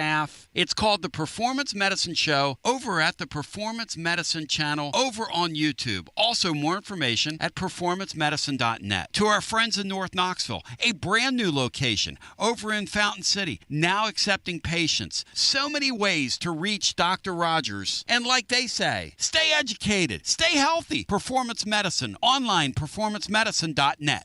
When it's past high noon, it's time for a vodka soda made with a vodka you've actually heard of. I'm talking White Claw vodka soda made with White Claw premium vodka. JB Smooth only drinks vodka soda made with the world's smoothest vodka. And you can too. Pick you up a bottle of the triple wave filtered vodka that's been distilled 5 times. White Claw premium vodka comes in 4 flavors: black cherry, mango, pineapple, and just vodka. You haven't had vodka like this. No one has. White Claw premium vodka. Please drink responsibly. Tony B here with the great Zakai Ziegler for Hey, Advent. whoa. Tony, I got this. Hey, Tennessee, it's Easy here. Next time you have an electric issue at your home or business, call my friends at Advent Electric. With offices in Knoxville and Nashville, it's Mama's Easy approved. You heard it from the most electrifying player in the league. Call the service professionals at Advent Electric, 865-588-0631. Online, adventelectric.com. Tell them ZZ sent you. So I'm fired up, focused, and prepared because Friday we're going to be live, ladies and gentlemen, at Calhoun's before the ETSU game. And, look, it is our home opener. It is a celebration for the ages. We ring in the 2025 home season. We share a kinship with ETSU. I love my neighbors to the north. I cheer for them in all the sports they play. And I say if you're going to play these 1AA games, keep blood between brothers and share the money. Keep it in the state and help fund their athletic program. David Blackburn's going to join us tomorrow. But Friday down at Calhoun's on the River, we're going to have a special guest because Al Wilson's going to be with us. And I was visiting with Al the other day on the phone. And, man, there's just something about Al Wilson. I think if you took football and you personified it and you say, okay, you give me one face, one person that personifies the sport of football, it's Al Wilson to me. It's Al Wilson. He is the personification of the sport of football. And when you talk to him, he commands such a level, to this day, such a level of respect. I am so looking forward to celebrating the home season with Al Wilson. He'll be with us tomorrow, with us Friday at Calhoun's on the River. They are the taste of Tennessee. Go ahead, John. Yeah, I remember when Tennessee signed. I just remember being in the News Sentinel office. Yep. And this is before our website. We were print only. Yep. The signing class. They had all these mug shots of the guys Tennessee signed. Yep. And I looked at that one of Al Wilson, and kind of like what you just said. Okay, if I hadn't known who this guy was, and somebody just showed me that, I said, "Oh, that guy's a football player, and probably a linebacker." I wrote today in the blog, and I mean this. You can take Mike Singletary's eyes and you can keep them. Give me Al Wilson's face. That photo of Al Wilson that you're talking about, even when he was in high school, but the one Tennessee ran in that press guide where it was just his face from the top of his head right on down to the bottom part of his chin. Hey, Bino, you need to bring something like that, brah, instead of what you look like. But let's go around the room here. All right, so FPI, Bill Conley has the Vols at number 8, according to our friend in Dallas. Matt, are you buying, selling, or trading that right now? And he says that Tennessee's favored in every game. His formula says they're favored in every game with the exception of the Georgia game here. Matt, are you buying, selling, or trading that this is going to occur? I would definitely sell that. Maybe the biggest reason would be all the injuries on defense through just one game. Luckily, they're at spots where you're pretty deep, probably your deepest positions on the team. So that's kind of a good break. But I just think if you have injuries pile up, you're already down. You had 2 starters get hurt, early Saturday, and they're both going to be out, at least this week and probably going forward. So I would sell that. But it does seem a lot more likely now than it did last week. John, buying, selling, or trading, where are you? Their favorite in every game but one from here. I guess I'd buy it. I don't think Tennessee is a top 8 team. Yep. But when I look at the schedule, that was one of the things I thought of Saturday when I watched Alabama, and I thought, Tennessee's probably going to be favored against Alabama. You said it all summer, and it's really true. You're really only as good as your schedule in these deals. Like Bino was talking about Florida. Florida could be better than us, but they could end up 6-6. Oklahoma could have a top 10 team and be 7-5. Get ground into the ground. Yeah, ground down. It's ridiculous. You swap Oklahoma and Texas. Mm-hmm. And give Oklahoma Texas schedule vice versa. Mm-hmm. Oklahoma's a playoff contender. Give us Florida's schedule. It's, God, and Florida's schedule's even tougher now after watching South Florida beat Boise State. No doubt. Like a drum. No doubt. And then Florida State's going to be a lot better than 2-10. Well, that's true. I was texting the caller Florida who was texting me trying to rag on me the other day. And I said, listen, Florida. You just accumulated another loss on your schedule, bro. I don't know what you're popping off about Tennessee for. You're going to get your damn lunch handed to you at the end of the year. I hope Florida calls after that comment. He's one of our best callers. He sucks. He's a great caller. He's just like I think I'm going to hold that because I want to see Tennessee play a defense that's probably better than Syracuse's and have success against it before I'm going to say they make a playoff. So to our friend in Texas, I'm going to ask you the rest of the show. The FPI is saying, Bill Conley's people at ESPN are saying that Tennessee's favored in every game but one. From here, are you buying, selling, or trading that? Do you buy that assertion? Because to me, what that connotes is, if I'm favored, I should win a game. Now, if I'm favored and I go to Alabama, I'm still playing at Alabama. If I'm favored and I go to Florida, I'm still playing at Florida. And there is an obvious pitfall that comes with that. There's an obvious weight that comes with that. there's obviously something that comes with that. Well, we were talking about this in preseason. One of the reasons Tennessee's schedule is not just easy by SEC standards, it's the way it's set up. When you play Oklahoma, I would rather play Oklahoma and Florida in November than September or October, simply because their schedules are so rigorous. I don't know how those quarterbacks will hold up. And both those teams are going to lean so heavily on their quarterbacks. John Mateer at Oklahoma, 30 of 37 passing against Illinois State. I think he's really good. And, of course, DJ Lagway's really good. DJ Lagway's just a terrific player.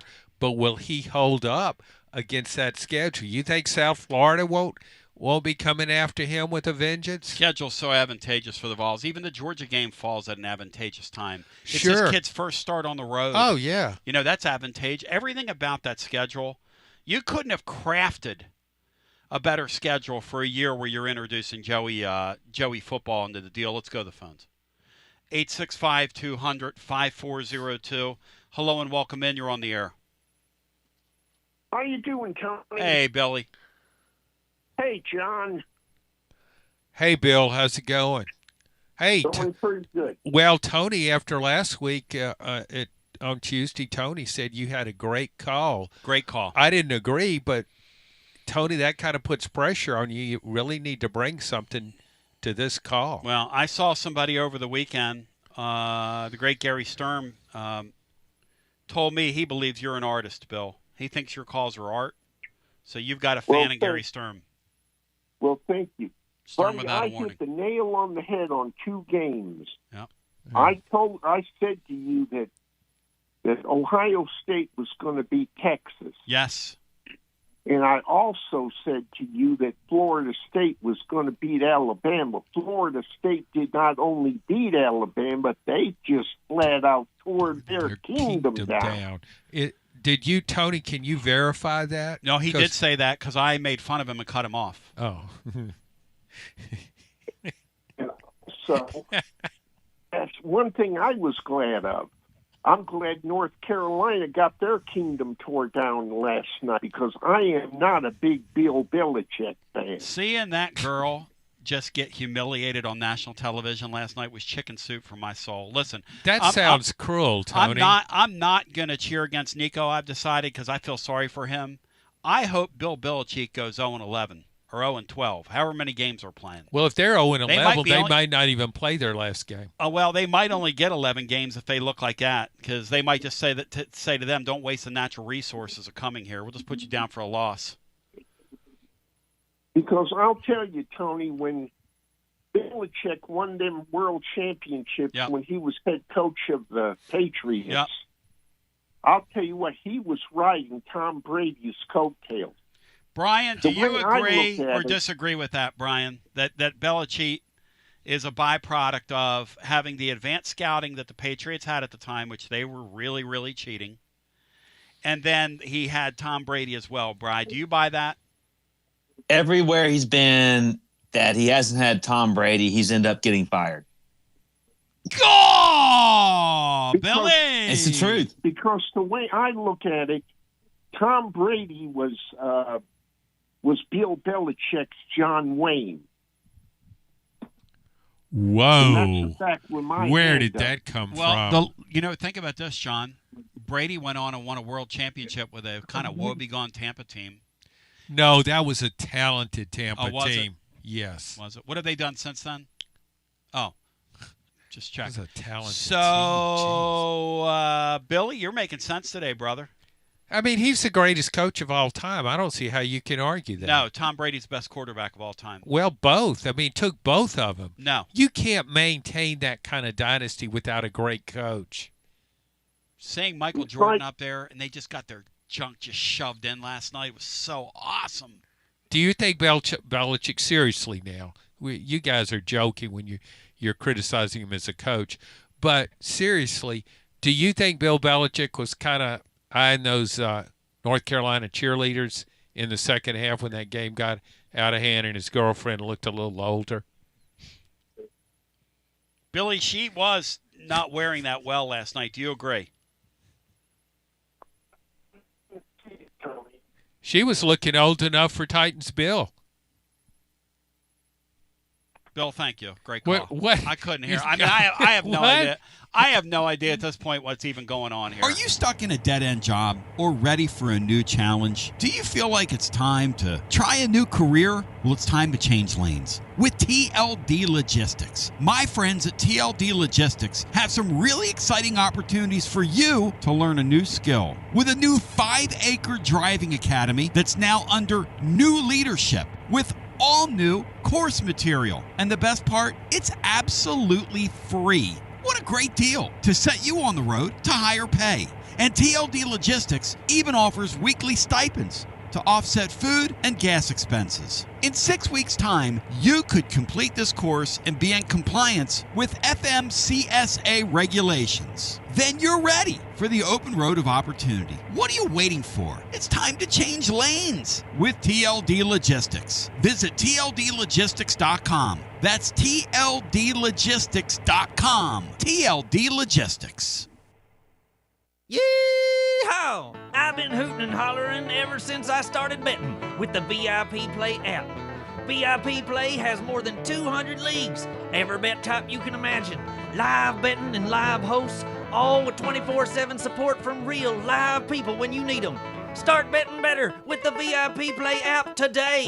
Don't be a better, be a better with VIP Play today. VIP Play coming soon. Gambling problem? Call 1-800-889-9789. Must be 21 plus and located in Tennessee to bet.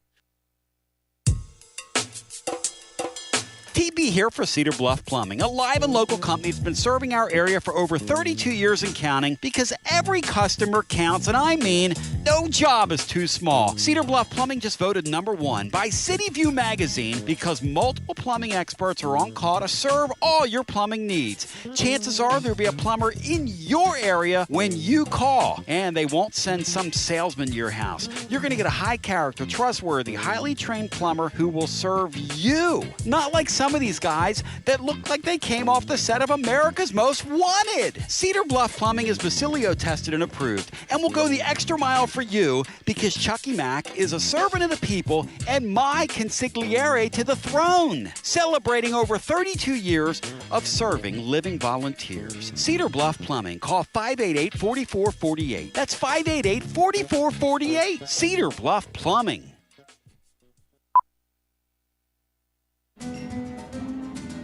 A lime is not always just a lime. You see, some limes are lucky.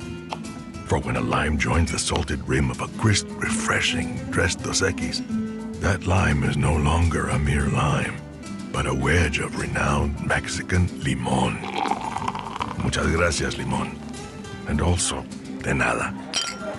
Enjoy Dos Equis responsibly. Copyright 2024 Dos Equis, imported by Cervezas Mexicanas, White Plains, New York.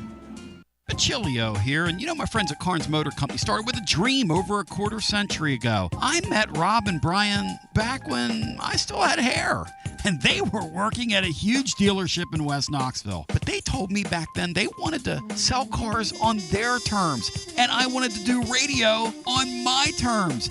Their terms, just like my terms, are ultimately your terms. In both cases, you're the winner.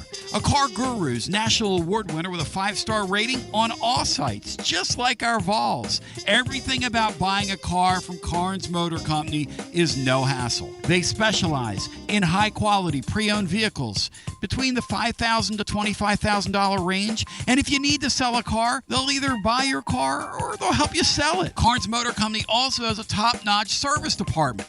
Therefore, every vehicle is rigorously inspected and serviced prior to delivery. So you're guaranteed to get a quality pre-owned vehicle every time. If you need a place for service, they've got you covered. Come be a part of the Carnes Motor Company family and tell them you heard about it from me. Online at carnesmotor.com, Oak Ridge Highway, 1 mile past the Carnes light. Carnes Motor Company. We're back with you. Chase Thomas coming up next, fan running. Shout out to him. And then we're going to stay on and do some TLD logistics overtime. In the meantime, I want to give Matt Dixon a chance to shout something out here because my main man, and he is my main man, Drew Gilbert. Take it away, Matt. Yeah, hit a 2-run home run off Chase Dolander yesterday in the big leagues. Had a 3-hit day. And he was coming off I think it was a 2-hit day the game before, or maybe 2 games before. So got off to a little bit of a slow start, but finally rounding in the form, and even having some of the dugout antics that I loved here. So obviously feeling comfortable with the Giants, but he took Dolander deep yesterday, which some ball on ball crime, which we're probably going to start seeing a lot more of that in the big leagues. I hope he blows up. I hope the Mets regret it. I hope the Mets live to regret. I hope that kid becomes an all-star. That'd be an incredible story.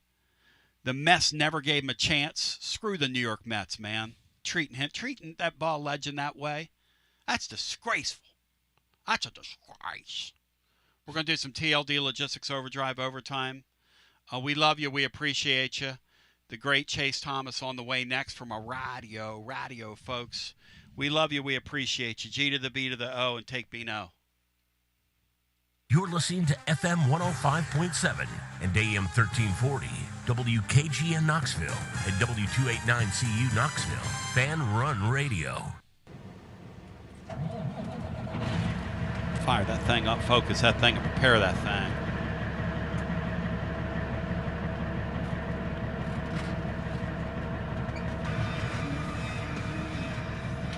It's TLD Logistics Overdrive Overtime, presented by TLD Logistics. Online at tldlogistics.com.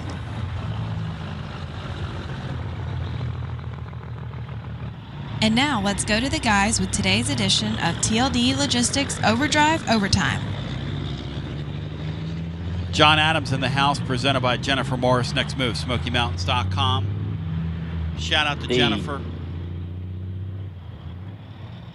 Brian, go ahead. The coaches poll is out. All right. And Ohio State claims the top spot. SEC teams ranked. Georgia is 3rd. LSU is 4th. Texas drops to 6th. South Carolina jumps up to 11th. Ole Miss 14th. Florida 15th. Tennessee 17. Alabama 20. A&M 22. And Oklahoma 24. Who's overrated? John, who's underrated on that first poll? Well, I just did my first Big Ten SEC poll. Yeah. And I had Alabama 19th in that. And where I'm just ranking the SEC and Big Ten teams. Yeah. Since they want to separate themselves from the rest of college football. It's funny. So Alabama's overrated. I think LSU is underrated. I think it should be number 1. I think beating Clemson at home was bigger than Ohio State beating Texas on its home at Columbus. Let's see. South Carolina, way overrated. What was Ole Miss? 11. No, I thought South Carolina was 11. Ole Miss was 14. I'm sorry, 14. South Carolina 11. Yes, Tennessee about right. Yeah. Tennessee's an approved spot. That's fine. Matt, what do you think? When you look at that poll, what did they get right? What's wrong? Like John, South Carolina is a little too high. Lenore Sellers is really good, but they're asking him to do a whole lot, and their offensive line didn't look good at all, and has kind of been a weakness there the last couple of years, and that's not a good recipe to have success over a long season. I think Oklahoma, despite their schedule, might be a little better than where they're at like 22 or 24. And then also, I mean, we'll see how it goes, but it was a nice win for Auburn to go into Baylor and win by 2 touchdowns. I thought Auburn should be in the top 25 because that's a good win, beating Baylor and Waco. You know the deal. Yeah, they're like 28. They're not even ranked. They're just barely in the top 30. Dave Aranda, man, how long is he going to live off that 10-win season? I mean, they were awful the other night. Just awful. That Robertson guy, I mean, what in the world? Well, they couldn't run the ball, and he was forcing things. Right now, if Alabama and Auburn played this week in Auburn, what would the line be? Well, that's a great question. And who would you take? I'd take Auburn. I don't know, man, because that kid – I got to see the kid from Oklahoma be able to complete a forward pass. I'm glad he can run around. He beat Alabama last year at Oklahoma running for 131 yards. You got to be able to complete a forward pass at some point, right? Yeah, but he can throw it well enough. They've got great receivers, and that was they've got incredible receivers. That was a problem I had with Aranda's game plan. He gave too much credit to those receivers because he wasn't given enough help on the run, and they just lined up and ran the ball on him. They already had two excellent young receivers, and they went and got that Singleton guy from Georgia Tech who was the bell of the ball. Oh, it's like overkill. Hugh Freeze, remember, he beat Alabama with Bo Wallace at quarterback, okay? Yeah, remember he's a diminished Hugh Freeze now, though. His offense really worked against Baylor, and that was John. That Baylor bunch is like 10 under 500 since that 10-win season. I'm talking about like all games. They won.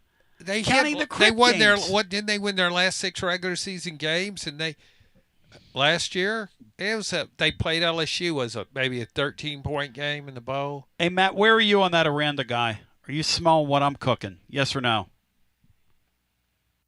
I don't think he's a very good head coach. No. And that was really bad the other night. He looked kind of lost and like stunned on the sidelines, and I don't know. They weren't. Yeah, their team wasn't really ready to play. Didn't have a great game plan, and had a chance to go take a lead early. I think they had one of those. They got inside the 5 or 10 and went for it on 4th down and didn't make it. Yeah, and that's a defensive guy that's doing that. It's really interesting how a lot of these coaches, a lot of these teams are really aggressive on 4th downs, and it's actually scoring and all that's down compared to last year. Who looked more lost on the sideline? Belichick for North Carolina, Aranda for Baylor, or DeBoer for Alabama? I thought DeBoer looked more. Oh, that poor DeBoer shell-shocked. guy was just. I don't think he could believe what he was saying, and his team did not respond to it at all. No, Belichick always looks out the same on the sidelines. Yeah, you can't tell. Totally stoic, but Belichick, when they had their first scoring drive, they cut to him, and he looked disgusted, like somebody had just let one next to him. Scored too quick. He needs to break out that powder blue hoodie for his next game, and maybe a powder blue paper bag. Jordan will dress him. Hello and welcome into our next call. You're on the air. Honey, you need to wear a paper bag for the next game. Yeah, keep one in your back pocket. Hello and welcome in. You're on the air. Hello, gentlemen. How you guys doing today? Hey, Greg. Welcome in, buddy. Hey, John. Good to see you, buddy. Hey, Greg. Hey, couple things I wanted to mention. After I've sit around and thought about the Syracuse game and Joey football, I remember Coach Heupel making a remark that Joey was great on the practice field. He retained everything they have taught him. When he made a mistake on the field, it never happened again. And we go to the Syracuse game. That direction on the practice field carried on to the game field. And that's exactly what you and I and every volunteer fan want. And, you know, everybody said, well, it's Syracuse. They're not the worst team I've seen Tennessee play. They were decent on defense. But the main thing, Joey made the play. He actually went through the motions and made the plays and hit guys, and 3 drop balls that he missed was not on him. They were right there. They dropped them. And I'm so happy thinking back at how well he did doing what he was called to do, and that's one reason why Heupel opened the game passing the ball. I loved it. Matt, were you surprised? Did that game plan, Matt, surprise you? And the way they reintroduced some of the choice stuff and let him throw the ball in the middle of the field, Matt, did that surprise you? Yeah, a little bit. the stuff over the middle did, because they threw over the middle more in that game than they did really in any game last year, maybe even over the last 2 years. So yeah, but I could see them being aggressive and kind of letting him, just kind of go out there and be a gunslinger early. That, it kind of worked. I mean, you could have done a whole bunch of different things offensively and moved the ball against that defense. But no, that was good to see, kind of instill some confidence in him.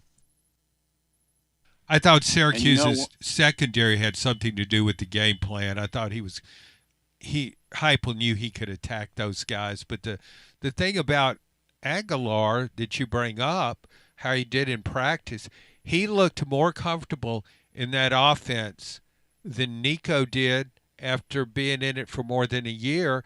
And I thought he looked more comfortable than Joe Milton did. It makes in that offense no sense that head coach, obviously, who can really coach, doesn't have a feel for who's going to work under center. It's just so odd. He so wants to stretch the field. He so wants to stretch the field with a big arm guy at quarterback, and he had that in Milton, Iniamaleava. But the offense, Aguilar just looked so comfortable. That was the main thing I came away with. You know what Aguilar reminded me of? And Greg, you're a sportsman. You like auto sports. He reminded me of a veteran pitcher that knows how to get people out. He doesn't have like the greatest fastball in the world and all that stuff. But man, he's got guile and he's got some guts to him. And the guys, the 8 playing behind him, believe in him. And he just gets people out. That's what he looked like to me the other day. Yeah, I agree with you. Not a lot of great news about him when he came. Everybody talked about his last year at App State. Well, the year before that, he did great. But anyway, it's also who surrounds the quarterback. Who are the guys on the stage with him? And at Tennessee, it's going to be 1,000 times better than at App State.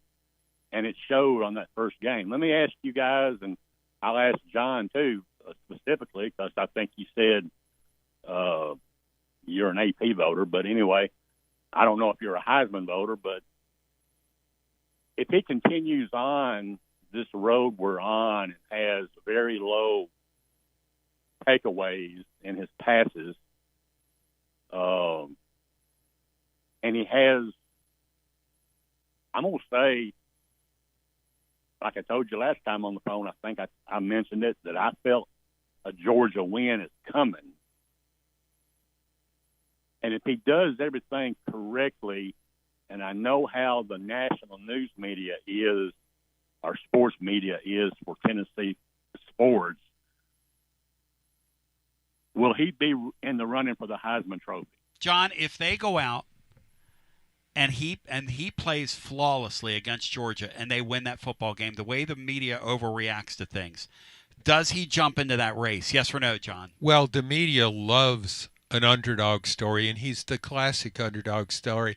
Yeah, after the first half Saturday, I do vote in the Heisman for the Heisman Trophy. I went ahead and filled out my ballot, and I had Joey Aguilar, or Joey Football, as Tony calls him, at the top of my ballot, and I also made him second and third because I just didn't think anybody else was close. Wow. Impressive. But Matt, he's got a good point. Hey, Matt, the Georgia game is how this whole program, him, everybody involved, it's an opportunity to jump into the public consciousness in that sport, Matt. Yes or no? It really is. Oh, yeah, absolutely. Yeah, because you'll be undefeated. Probably might be the biggest game that weekend, too. I mean, yeah, if you were to win that one, because it would almost certainly require Aguilar to play really well. You immediately become, a playoff, not just contender, but probably like a likely playoff team. So yeah, that totally changes the trajectory of this team. Hey, Greg, here's really the program. Well, here's a stupid question for you guys: would that be Heupel's biggest win if they won that game in 11 days? In the Inland Stadium, he's done a lot of high point stuff here. He's had very high points. You got to The Alabama win a couple years ago was unbelievable. That start to the Hooker year when they started number 1 in that poll, and then they went down there and Eric Ainge ran his mouth. Listen, would this be the biggest win? Let's go around the room. Greg, I'll start with you. I'll defer to you, and then John. I would say so, Tony. It would be his biggest win over the Alabama win 2 years ago, because I haven't been used to Tennessee not being able to be in the game with Georgia, and 8 years in a row, that's too many times by far. John, biggest win, yes or no? No, I thought the Alabama win was bigger because they put 52 points on a Nick Saban defense. And that team looked like it was about ready to win a national championship the way it scored at will against Alabama. And I think it created a narrative that, well, Josh Heupel's offense is just unstoppable. Matt Dixon, biggest win, yes or no? If it happened. No, it's not even close to that Alabama one in 22. That will always be the biggest regular season win of the Heupel era, regardless of what happens. Brian Hartman. And I mean, it would take a playoff win or two to top that. Brian Hartman. I would have to wait and see what the win over Georgia would lead to. If it would lead to being favored in the rest of your games and getting a top 4 seed in the playoffs, I would say yes, it is the biggest win. I gotta say, Brian Hartman. If they give the win back, then it probably wouldn't be. The Alabama win would have to be the biggest. I stand with Greg. I think that'd be unbelievable if that happened. It'd be unfreaking real, man. It'd be the biggest win.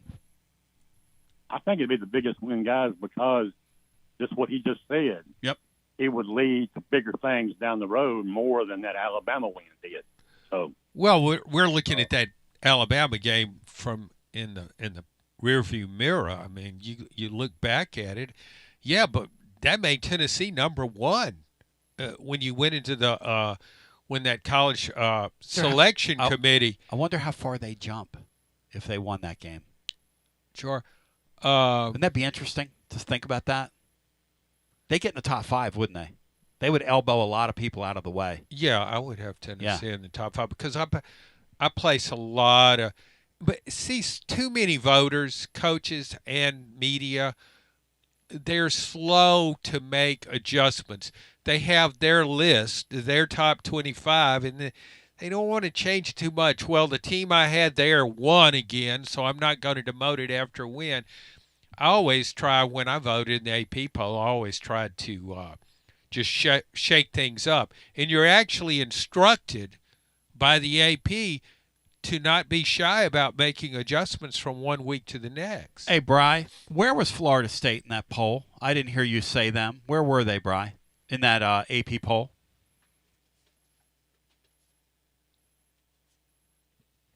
Where were they, Bri? They were 19th. Sorry, I was muted. 19th so they didn't, for Florida State. Florida State was 19th. They didn't adjust them at all, John. Where was Alabama? I think Alabama was 17th. Alabama was they were higher than that. They were Alabama was top 10, right? They were 8. They dropped from 8th to 9th. And that's the point, John. From 8th to 20th. Hey, Lou. And that's the point. Wait a minute. So Florida State was one place ahead of Alabama. They were actually unranked. Florida State had to have been unranked coming in, right? No. I mean, it was unranked. But where in this week's poll, where was Florida State and where was Alabama? 19th for Florida State, 20th for Alabama. So you put Florida State one spot ahead of Alabama. That tells me that some people still voted Alabama ahead of Florida State on their ballot. Probably a bunch of them are right inside that border. Probably some of those media people used to wear the coin ring on their head. Is this the media poll or the coaches poll? Coaches, I think. Greg? The USLBM coaches poll. They feel sorry for Kalen DeBoer. Greg, what is USLBM? Any idea? Do what? What is USLBM, the sponsor of the coaches poll? Any idea? I have no idea. I don't either. So it's not working on me. It's a USA Today poll, so that's I'm part of that network, so that was. What's a USLBM? You don't. Hey, Greg, thank you. Thank you, Greg. Love. Great call from Greg. Gannett is a proud sponsor of that poll. Greg is right, though. If Aguilar, because Vols are going to roll this weekend. Tony, what are you getting ready to eat in the middle of the show? I ate my lunch. It's part of staying on here. Is that appropriate? You're not Southern enough. Look, Laura Bray. It's pizza. It's pizza, like a pizza roll. I don't want any, but you want to? No, but Laura probably should have given me some Here, too. take I a bite. Yeah. No, I don't want I'll any. share with you. No, I don't want any. My dog followed Laura down because my dog wanted some. I thought he was happy to see me, but it was a pizza. No, pizza. Okay. Dog was like, that smells good. I want some. It's how the animals, it's kind of how they think. We think they love us, and really all they care about is their needs, which is, whatever. Is he still in here? Gone, looks like. Hello, and tasted it and said, that ain't worth it. I ain't hanging around. Hello, and welcome into our next call. You're on the air. What's up, boys? It's Steven from Altoona. Hey, Altoona Steven. Welcome in. Hey, we'll start off with the Big Ten stink. Hey, great show today.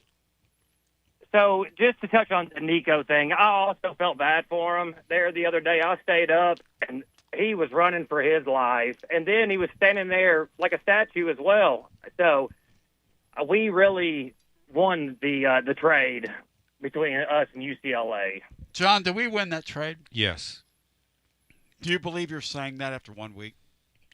No, but it's just the obvious answer. You can't ignore the obvious because UCLA, it could have gotten Patrick Mahomes, and he couldn't save that team. Josh Allen couldn't save that UCLA team. I mean, UCLA had a pretty good defense last year. It lost, I think, everybody but one starter. Yeah. And so that showed, and it didn't. And remember, one of the narratives about Nico leaving Tennessee was, well, he didn't get enough help. And I thought that was valid. We talked about that a lot. Didn't get enough help on receivers from the portal. But what did UCLA get out of the portal at wide receiver? I tell you, UCLA has that running back from Utah, I think it was, that Woods. He wasn't a bad little player, but if we had Nico, him just standing back there and not moving and doing anything, he would have killed us this year again. I mean, you could tell. Joey Football is a player. He's a leader. You saw him running around making plays, 30-yard run. You know the good teams, their quarterback makes that play, gets that first down when you need him to, and that's what he's going to do. And also, I think Heupel, he missed on Nico. I feel like I'm a coach of little people, right? And you can kind of see who has and who doesn't and who can be taught and coached and what positive words can make somebody better. And I think Heupel thought he could do that. But then the dad got in there, and that was that. When the parents jump in, it's over with. I tell you what, there's a lot of guys who come in and play quarterback who want to prove something. Tom Brady was the classic example. He wanted to show everybody in the world that the NFL was wrong about him. Every team in the league was wrong about him. And he spent a career doing that. Joey Aguilar is a guy nobody wanted. Didn't want him out of high school. He's out of football for 2 years. These kind of guys, Stetson Bennett, Georgia kept trying to recruit above him. He didn't fit the offense that Georgia wanted to run. They kept trying to put somebody else in there. They'd bring in J.T. Daniels from Southern Cal, these five-star guys, and Stetson Bennett no, I'm the quarterback. And I think Joey Aguilar has that same kind of that same drive and the same motivation to excel. To my friend in Altoona, listen, functioning on a football field has to matter. And I was watching Nico the other night. I'm not piling on him because, again, I feel sorry for him. He looks to me, and Matt, I want your thoughts because you stayed up. You're a sicko like I am. He looks to me like the same old guy, Matt. He doesn't look a lick better. Nothing. Am I wrong, Matt, in saying that? I thought he ran the ball better. Okay. He ran the ball better. He's running for his life. And he was running for his life. Yeah, but he made some plays early in that game that he looked more natural running than he ever did at Tennessee. His throwing motion and overthrowing everybody and just awareness of what's going on out there. Sorry, guys, I'm selling on him. These people think he's a pro quarterback. He is not a pro quarterback. Stick a fork in him. He's done. I don't want to be too long on this call, but listen, I'm super pumped up about the team, right? I'll be down there for the Georgia game. I'm coming in, so I'm going to be super duper loud. I'll be yelling for, people who aren't there. But our three-headed monster at running back, our offensive line, our linebackers are finally there. Carter is going to be first team all SEC if he stays healthy. T-Lander's a beast, and even the backup guys too. They're like ready to go. Our defensive backfield is good.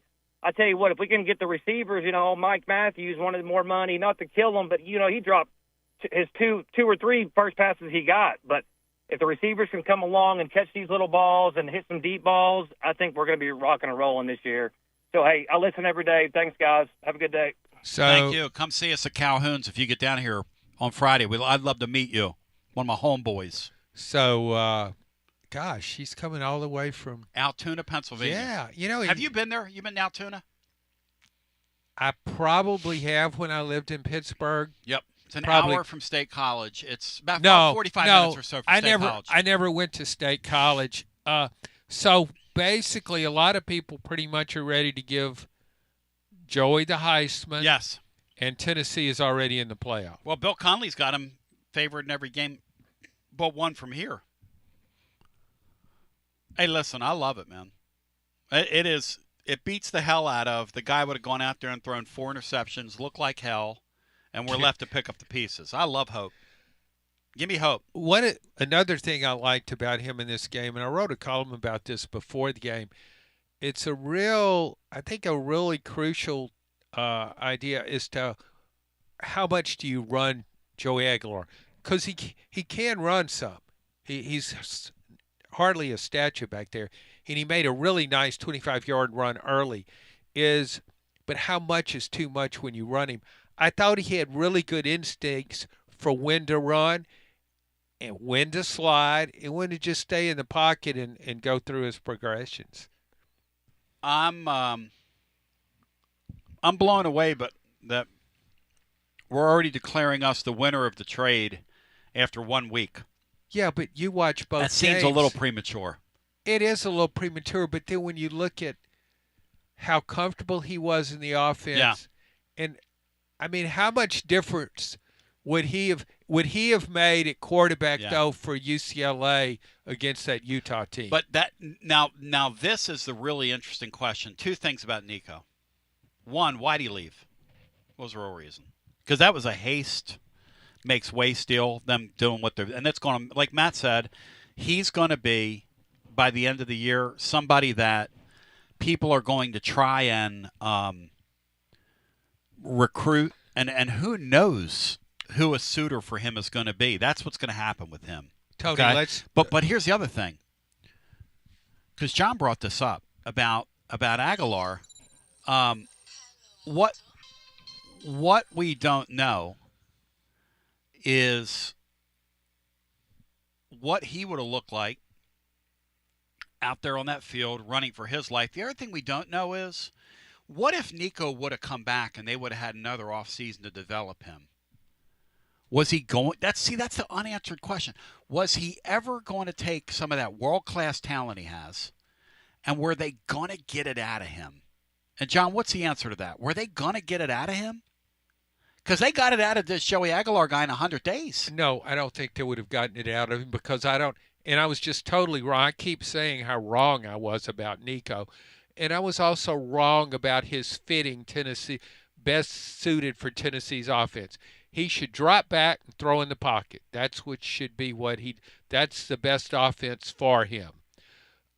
So Aguilar's better suited for this offense, but I don't think Nico coming back would have made that much difference now.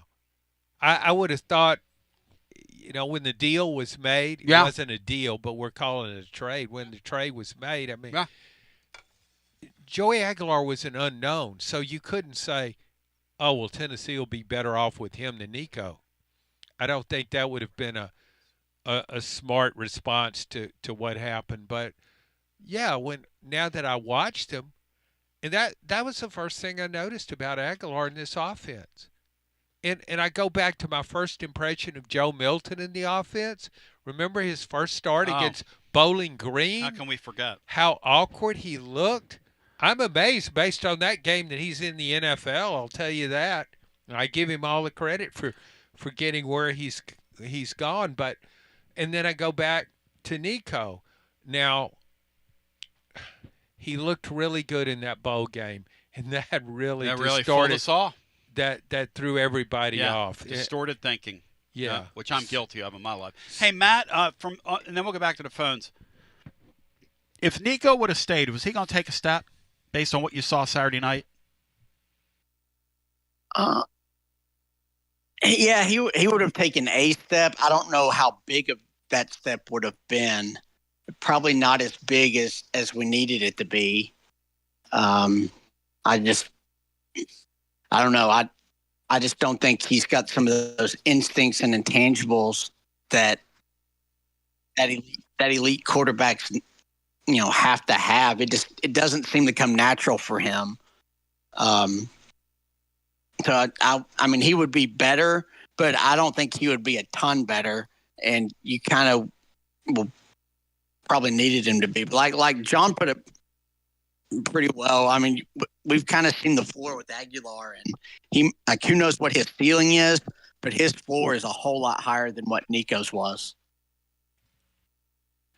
Yeah, I agree, Matt. I think I don't think I've ever been as wrong about a player. Not that I'm any expert in judging how good players will be, but I've been right. I mean, there were some players to me at Tennessee that were obvious. First time I ever saw them, I thought, wow. Peyton Manning was one of them. I saw him in a preseason scrimmage. Carl Pickens was one of them. Oh, yeah. Chuck Webb was one of them. Those are three guys that always stuck out. And Heath Schuler was one. I thought Nico was in that same ballpark. I thought he had everything it took to be an outstanding quarterback, and I was totally wrong, and so were a lot of other people. Such an embarrassing deal. Looking back on that, just how embarrassed I am over it. That's the word. That's the word my wife used. She was watching the UCLA game with me, and she doesn't feel sorry for Nico. She piles on people, so she was going. Wow. Yeah, I said, "What do you think of Nico?" She said, "I think he's embarrassing himself." 865-200-5402. It's got to be very humbling for his father, because he does think he has Michael Jackson, and Bino's right. He's got LaToya, and maybe John's I don't think LaToya. Maybe it's Randy. Maybe it's Randy, or maybe it's Reeby. Hello and welcome into our next call. You're on the air. Hey guys, Music City Sam. Hey Sammy. Hey, I got that 2022 Alabama game is one of the highlights of my life, and that was such a fun night. I'll never forget it. So a side piece of Music City Sam is that I used to play music downtown in Nashville, and I was playing music while that game was going on, and the crowd going crazy. It was just such an unbelievable experience. Where were you playing? Were you on Lower Broadway? Yeah, I was in Losers downtown. Wow, how appropriate for Alabama. Used to be swinging doors. Yep. Yeah. But I was going to expound on how good our schedule is in terms of the teams we play, but also when we play them. Listen to the teams Florida plays before they get to us.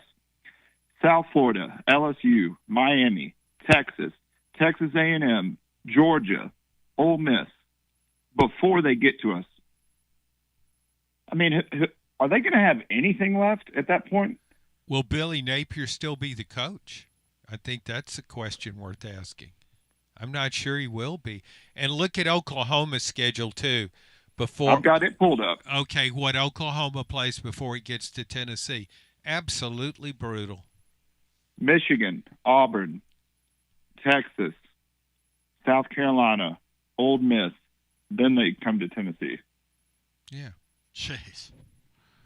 I mean, So what would we look like? What would we look like if we went through one of those gauntlets, man? How many losses can you absorb? And the thing about playing those teams too is that you get the accumulation of getting your team just beat all to hell when you play those games. Well, sure, and especially your quarterback. I mean, if Oklahoma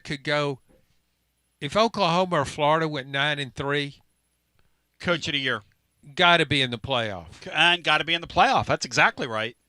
If you truly will honor strength of schedule, then those teams would have to be in the playoff. Yeah, absolutely, they should be. But yeah, that's why I've not even been worried this week about some of the injuries on our team, just because the way our schedule lays out, you have some wiggle room with guys to come back before you play any games that'll be meaningful for making the playoff.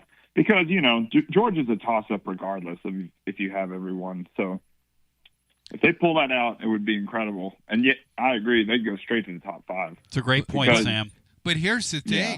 Here's the thing with the Georgia game. We're making such a big deal, understandably, about the Georgia game, about what it could do for Tennessee and all that good stuff. So what if Tennessee loses that game? It's no big deal if Tennessee loses that game when you look at the rest of the schedule. It still can go 10-2. I thought 9-3 before the season started when I was watching Alabama, and I know the games at Alabama, but still. Is that responsible, John, what you're doing right now? Yeah.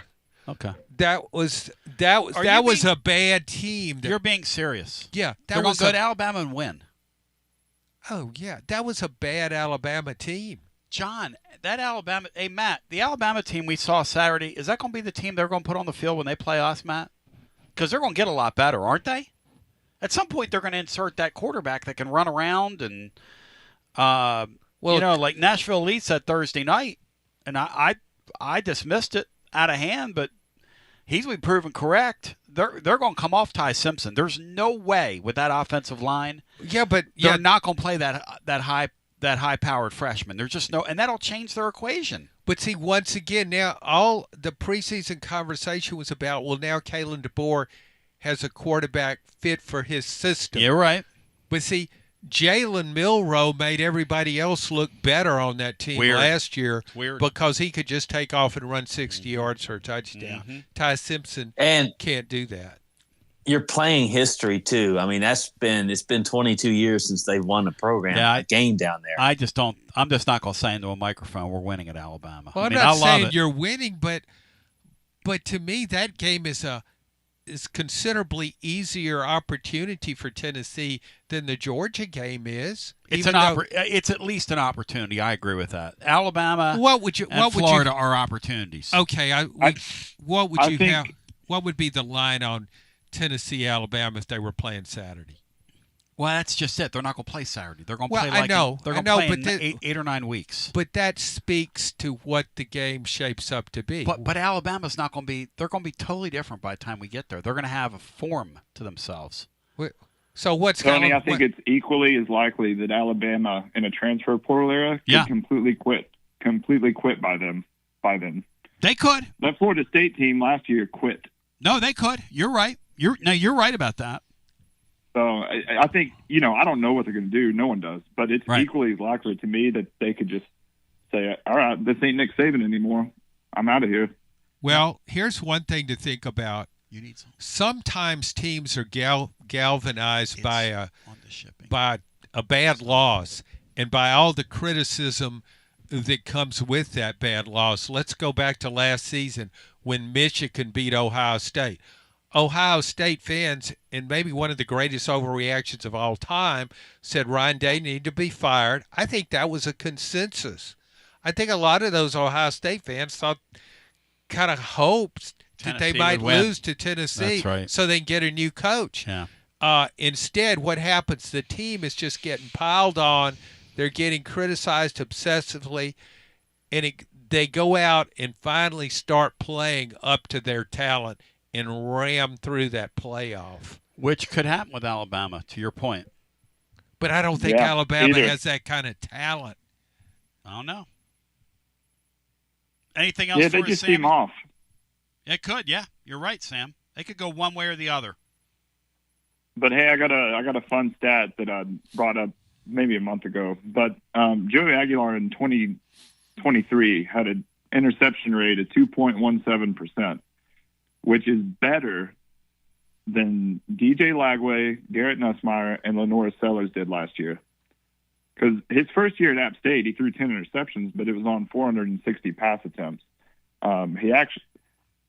Which is 130 more than typical Tennessee teams do.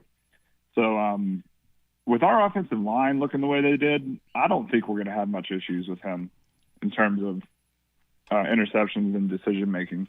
Yeah, but keep in mind that Tennessee was that offensive line, and I was really impressed with the offensive line. I think it may be an upgrade over last year, but keep in mind whom it was blocking. Yeah, that's right. No, I know. I'm a brake pumper when it comes to that. I want to see these guys against Southeastern Conference football team, and it's unfair that the first one they're going to see is the one that circles us every year. But again, that's an opportunity. But it was so encouraging to see an offensive line perform that way. When they got restructured right before the game. Crazy. Jesse Perry said he figured out he was playing right tackle like the day of. Yeah, they got up that morning. They didn't know this was going to happen. If you want to if you want to feel even better about this Tennessee team right now, not so much the team but the program. I was just going down the depth chart and looking at that game against Syracuse. And this is so. And coaches love to say we've got a young team. It's a good excuse, but this really is a young team. They're going to return so much next year, and they're also building what could be, and I think it will be, Josh Heupel's best recruiting class. They'll have to keep it intact. But I look at this. I look at those young defensive linemen. I just think Tennessee already. I think next year's team is more talented than this one. Now the schedule probably will be much harder. And you're going to break in two inexperienced quarterbacks in a league that can be really ignorant toward inexperienced quarterbacks, which is another problem Alabama's going to have when they change quarterbacks, to Sam's point and y'all's point, because you're going to throw a kid out there. And this league is no place for a kid. We've seen that. It's very difficult for a kid in this deal. Anything else for us, Sam? Yeah, I guess just to sum it up to John's point earlier, this Ohio State went from wanting to fire Ryan Day to winning a national championship and then beating Texas. The emotional roller coasters, it's so fun. It's great. God, it's so fun. And they were mad at him. By the way, when they won the national championship last year, that pissed some of their fans off. Yeah. Which is really one of my favorite things about it. And you know another thing? I bet after that Texas game, call-in shows in Columbus, I bet some of the fans were complaining about the lack of offense. No doubt. In a win over Texas. Just saying. Thank you. Good talking to you. I could not believe how bad Arch Manning looked the other day. When I watched that, though, it was unbelievable how I couldn't. You're doing it because he's a Manning and you want to excuse it. He was awful for a guy that's been on that campus for 3 years, John. He looked awful. All they need him to do is be able to make the throws. That's all Joey Aguilar's been on this campus for less than 3 months. John, you have to admit. He also didn't face Ohio State's defense. For a third-year quarterback, John, I mean, he was really bad, wasn't he? Oh, but I attributed a lot of that to the game plan and to what Ohio State did. He was never comfortable in that game.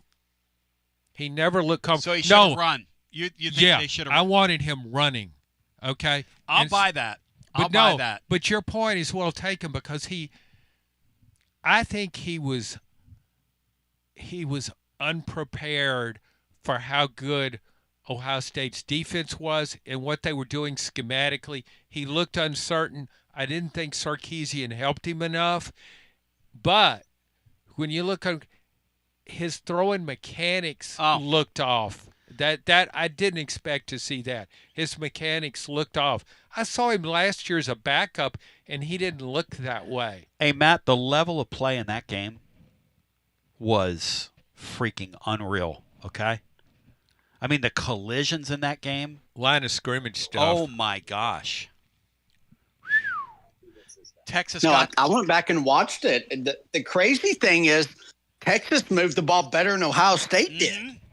So as bad as Arch was, and he wasn't any good, but to John's point, yes, Sarkisian didn't help him at all, and they got just out-schemed with a guy that came from the NFL and was using a bunch of exotic NFL-like pressures and sim packages and things that just totally overwhelmed Arch. I thought it was Texas moved the ball better than Ohio State did. That's the craziest part. They really did. And when you think about, excuse me, Matt, but when you think about when you have a running game, and Texas got my UTs confused. Texas is 3 deep at running back. They got big time running backs, and their offensive line look really solid. When you can run the ball, it helps even more when you got a running quarterback. And that's what Manning is. There's just no way when I think about them that they don't win 10 games. There's just no way. I mean, they're a playoff team. They're going to get through this league. They're going to lose a game to somebody somewhere along the way, but they're going to finish 10-2. They're going to easily make the playoff. I mean, they just have, and if they don't, that's a bad coaching job. If they go 9-3 with the talent they have. Yeah, but I tell you what, if they had Oklahoma's schedule, a Florida schedule. Oh, you're right about that. They wouldn't make the playoff, but I don't think many teams would. And our caller in Nashville, the more you look at Tennessee's schedule, not only it's who you play, but it's who they play, when you play them, before you play them. Sure. It's almost like this thing was designed by Danny White to make money. Because you couldn't have drawn that schedule up any better. Because here's the thing. By the time they get to Florida, now that Florida's at the back end of the deal, Florida is going to be on fumes. Even if that quarterback's standing up, he's going to be on fumes. Oklahoma and Florida, not only with their quarterbacks could they be worn down, their coaches could be on the hot seat even more so than ever. Yeah. In fact, I think the point of discussion could be, whom do you hire next with both Florida and Oklahoma by the time you get to the Tennessee game? Which is very inviting. We've been there before. We've been in coach hell. Because Alabama, if anybody's going to overreact to something, you know that guy's thinking to himself, why didn't I just stay at Washington? Oh, man. Why did I do this? Yeah. Right? Ego. I could have made the playoffs. Ego. I could have been, He's got 63 million reasons why he left Washington. Yeah, and then those guys always tell you it's not about the money. Well, listen, my friends at VIP Play want to remind you, listen, if you'd have taken my advice last week on my 3-team parlay, it'd have been about the money for you. If you'd have listened to Winners and Losers last week, presented by our friends at Dos Equis, we went 2 out of 3 on our power plays. It would have been about the money for you.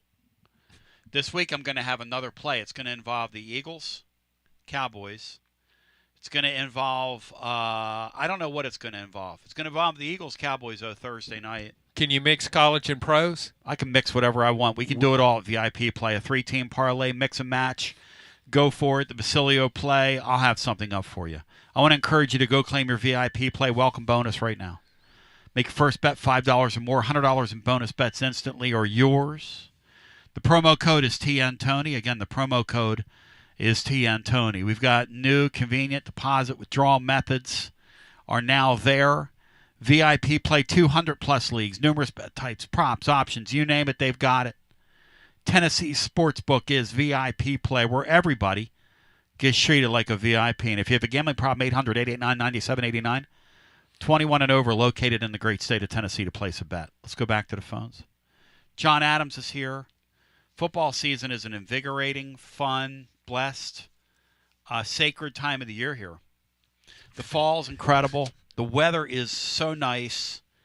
Even like jacked up as I am right now, I've had ice on me all show, but I went and sat at Lakeshore Park last night, and John, it is this weather.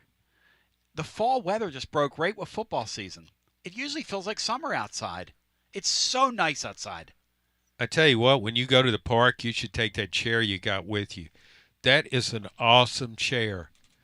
Look at this. And you could play music with it because the arms come up. Yeah, and while I'm sitting here in this chair, and looking at you in that chair, and when looking at Laura bring you food, bring you your lunch, and bring me nothing, it kind of makes me wonder about hospitality here. Next week, I want you to try one of our pizza wraps. Would you eat it? No, thanks. Back to the phones we go. Hello and welcome in. I eat it every day at lunch like Saban. I don't. Too many carbs. No, that was very low carb. 10 carbs total. What was that you put on it, or Laura put on it? That was mozzarella cheese, and it was honey. There's it's a honey blend. It's like rosata or something. It's like hot honey pizza sauce. Get it in the health food section at the Joshy Boy Kroger. Hello and welcome into the next call. You're on the air. What's up, Tony Joshy? How about that? Matt, Like you may magic. be right, Matt Dixon. Texas did move the ball better than Ohio State Saturday, but they did not score when they got down to the 1 yard line. That's what costed them in that game. I'm telling you, this team has goal line problems. You saw it Saturday against Ohio State, and you saw it the last 2 years in the college football playoff semifinal game. That's I'm a telling good you, point. man. That's a good point, Joshy Josh. Boy is really throwing heat today. Yeah, you go back to that Washington game. Washington, yeah. Yeah, and it throws these two up for grab passes in the end zone inside the 5 or 10.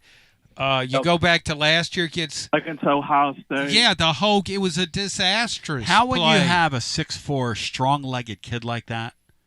Do you not call his number 3 times inside that goal line? Yeah. And let him jump over the pile. Why wouldn't you do that, John? Well, I would have done it, Tony. Yeah, I mean, Steve Sarkisian's supposed to be an offensive guru, and he does have a great track record. But Joshy Boy might have found a hole in his game. And I'm going to go with you, John, on the concept of Arch Manning's not comfortable. Let him run with the football to get in the football game. I'm because they did that in the third quarter with him. And when things were when it looked things were like out of the whack. game was out That's of right. reach, That's when they did it. he started playing. That's exactly right. Yep.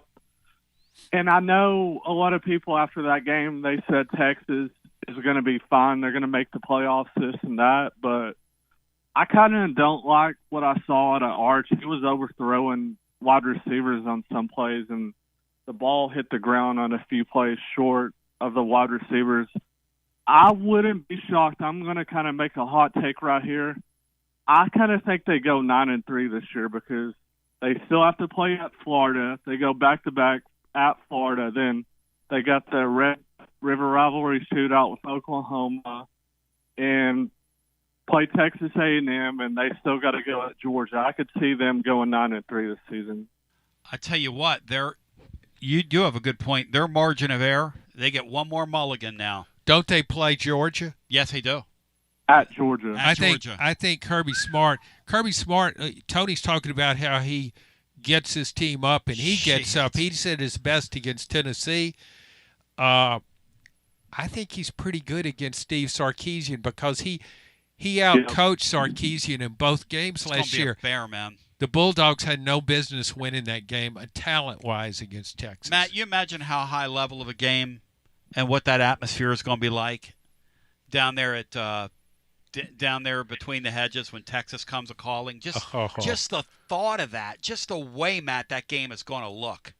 Think about that, guys. Texas being in this league. Texas at Georgia. Yeah. On that Tony, field, man. Tony, even at the Swamp in a few weeks. Oh, yeah. How about when Texas comes to the Neyland? I think it's going to be so next level. I think Texas is one of those teams almost Notre Dame-like. I agree. When SEC teams go against Texas, the other SEC teams, they just want to beat them more. Yes. They really go all out against them. Hey, Matt, how about when Texas baseball comes here? How much fun's that going to be for you? Oh, yeah. Yeah, that'll be great. I mean, think about it. Yeah, a whole lot of fun. Really good. The only thing we've gotten so far is Texas basketball, and they suck. Yeah. No offense to them. And they hired a pretty good coach, so that might change. Yeah. So what is the most the game you guys are most looking forward to in week 2 that catches your eye? I'm going to go with Oklahoma and Michigan. Me too. But there's some other games I do like. I like that Mississippi State-Arizona game, Arizona State. And I like how did W. Lynn portray the matchup? Quantrell's Raiders against the Jayhawks. Jayhawkers. Yeah, I like that Missouri-Kansas game. I think that could be an entertaining game. I think the Virginia Tech-Vanderbilt game will be entertaining. I agree with that. Too. I agree with that, especially around Pavia's family. But I'm real curious. Maybe I'm overestimating South Florida because of one game against Boise. Boise might not be as good as I thought it would be. Yeah. But I'm really curious about that South Florida game. That game's going to be. What about the Cyhawk game? Iowa State, Iowa. Oh, yeah. Good one. Did you see what Iowa brings in a new quarterback, and everybody's talking about, they're going to upgrade their passing game. I think they passed for like 84 yards or something. I don't know how their fan base does it. Yeah. And I kind of embarrassed myself in the summer talking about how we could look like Iowa. And I mean, you talk about pissing some people off, and you talk about something that didn't age well. Shit.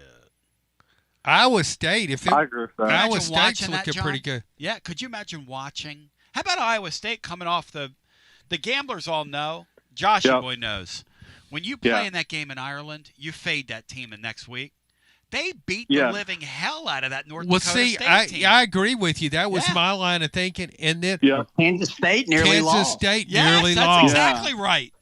And you think the father and the brother were fighting after the game in Ireland? He would have kicked his brains in. Yeah. Tony, out the door. I may have said this before, but we have seen Ty Simpson play in that Week 1 game against Florida State Saturday. If he is still the starter when we come up to Tuscaloosa, I'm telling you, man, Vols are going to win up there. Ty Simpson cannot play. He sucks. Thank you, Josh. Josh, that Patrick Mahomes couldn't be laid behind that offensive line. That's exactly right.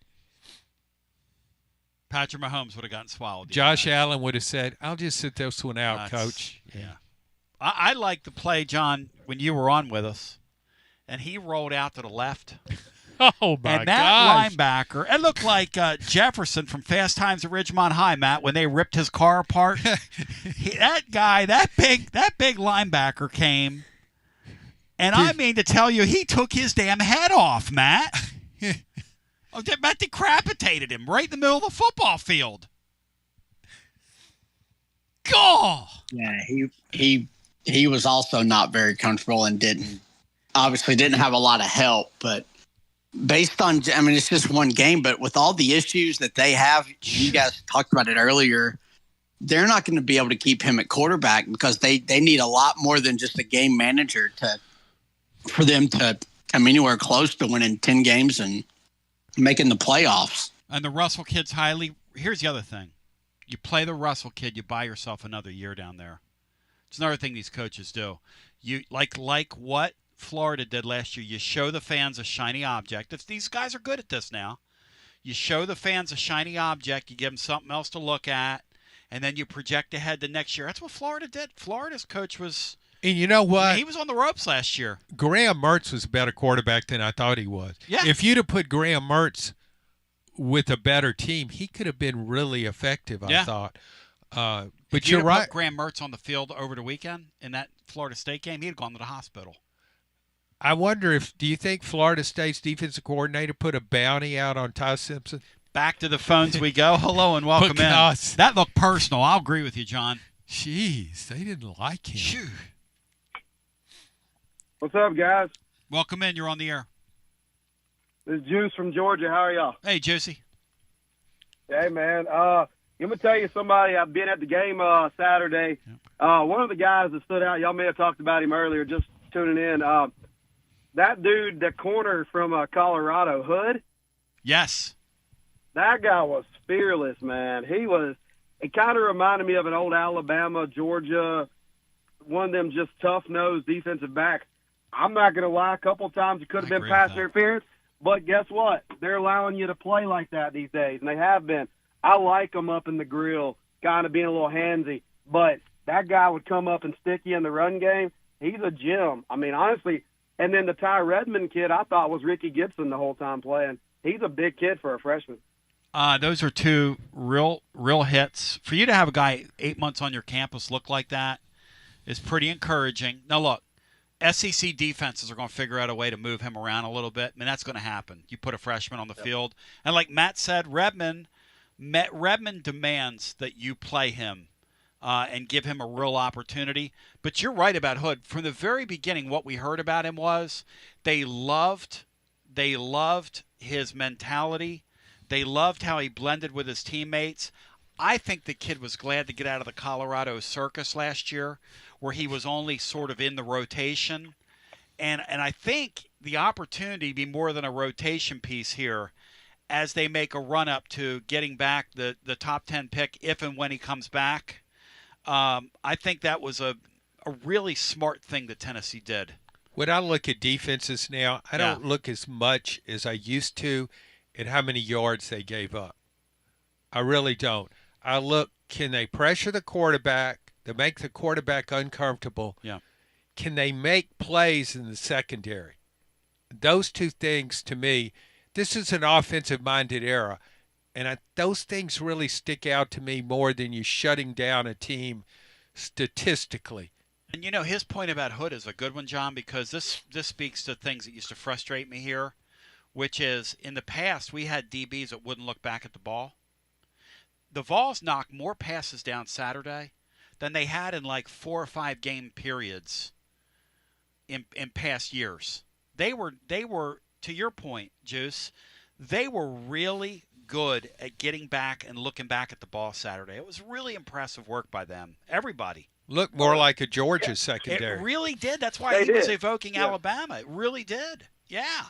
Yeah. And I'll tell you what, I'm not sure how many quarterbacks we'll see that are better. I like that Angeli guy, right? I mean, he knew he was on time with the ball. I don't know how many playmakers they got at Syracuse. I know they won 10 last year. I know they lost a lot and yada yada. So did we in key spots. I mean, we had some draft picks too. But he looked pretty good. I look at our schedule, and, I mean, outside of the obvious of DJ Lagway and maybe that's – I mean, I'm not sure. That kid looked a lot like Graham Mertz to me, right? I mean, a guy who's kind of crafty. The book on him and the reason that he lost the job at Notre Dame, and I believe this, is that – and John Bryce told us this, is that in practice he was told – you know, the guy just gave up sacks. The guy would hold the ball, and he did that a little bit the other day. He did it a little bit, but it's not as much as I thought I he might. agree with that. I kind of agree. I agree with that. Matt said it in the blog today. Sometimes you have to tip your cap to your opponent. As much as we want to be hypercritical of our own, both offenses for 100 days or so with your quarterback on campus, both offenses performed about as well as they could, really. I like that Syracuse running back. Oh, he's a great player. That guy's like 6'2" and 100 and what is he? 6'2", about 225. I mean, he's for real. And another thing about the game that I remember, you know, kind of sticking out is our O-line was pretty dang crafty for the unknown of Sam Pendleton and the Wendell Moy kid. I mean, that guy, he just looks like you draw it up. Like, I want I guess he's Samoan, Hawaiian, whatever. I want him to just knock somebody down. That's what he's going to do all year. He's going to be all about business, and I like that with an O-line. Well, I really liked Sam Pendleton at center. I didn't know if he would be a guard or center when Tennessee got him. Yeah. But we made a really big deal about Cooper Mays, about his experience, familiarity in the offense, making the line calls and that kind of stuff. And he was here he started for 3 years. But this guy, Sam Pendleton, comes in first game. You wouldn't have noticed. I mean, you couldn't have told me that was his first game. The push Tennessee was getting, I know, against a subpar defensive front, but the push it was getting, that was significant. right in the interior of the offensive line. Another thing that makes the Georgia game really interesting, guys, is how much of that's going to translate. You're not going to find out till you get there, Juice, right? As 100%. And Tony, what did Joey bring that I told you he was going to bring last week and Nico did not bring?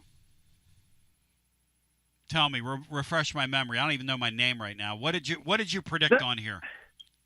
I said Joey Aguilar was going to bring the juice, and Nico is not going to bring the juice. Let's go. Y'all have a good show, guys. Because Nico, that is one thing about him, Matt. He was running with the ball more willingly, but he still looked like a flatliner Saturday night. It's a weird deal with him on a football field, Matt. Weird. Yeah, there's just something missing. It just doesn't. Like his batteries aren't. I believe in Duracell. It's the copper top battery. When I'm in the house and Laura, she likes to get cheap with it, and we get these like cheap no offense, I love her, but we get these like off-brand batteries, John. They're not the same. Like Juicy's saying there. Do you agree with that, John, when it comes to batteries? That the copper top battery is superior? Well, I got a Duracell and put in my garage remote yesterday, and nothing happened. Maybe the Duracell battery was dead. My friends, how long? Excuse me, but seriously, what would Martin Columbus say about it? It's dead. How long can you keep a battery before it just sitting in my desk drawer? Is it a year too long? Did you get it wet? No. Was there green stuff growing on it? No. I bought a toy at a garage sale one time, guys, that I wanted just to kind of play around with. I opened the thing up, Matt, and there was all kinds of like green sludge that had come out from the batteries when I opened it up. All kinds of like acid and whatnot.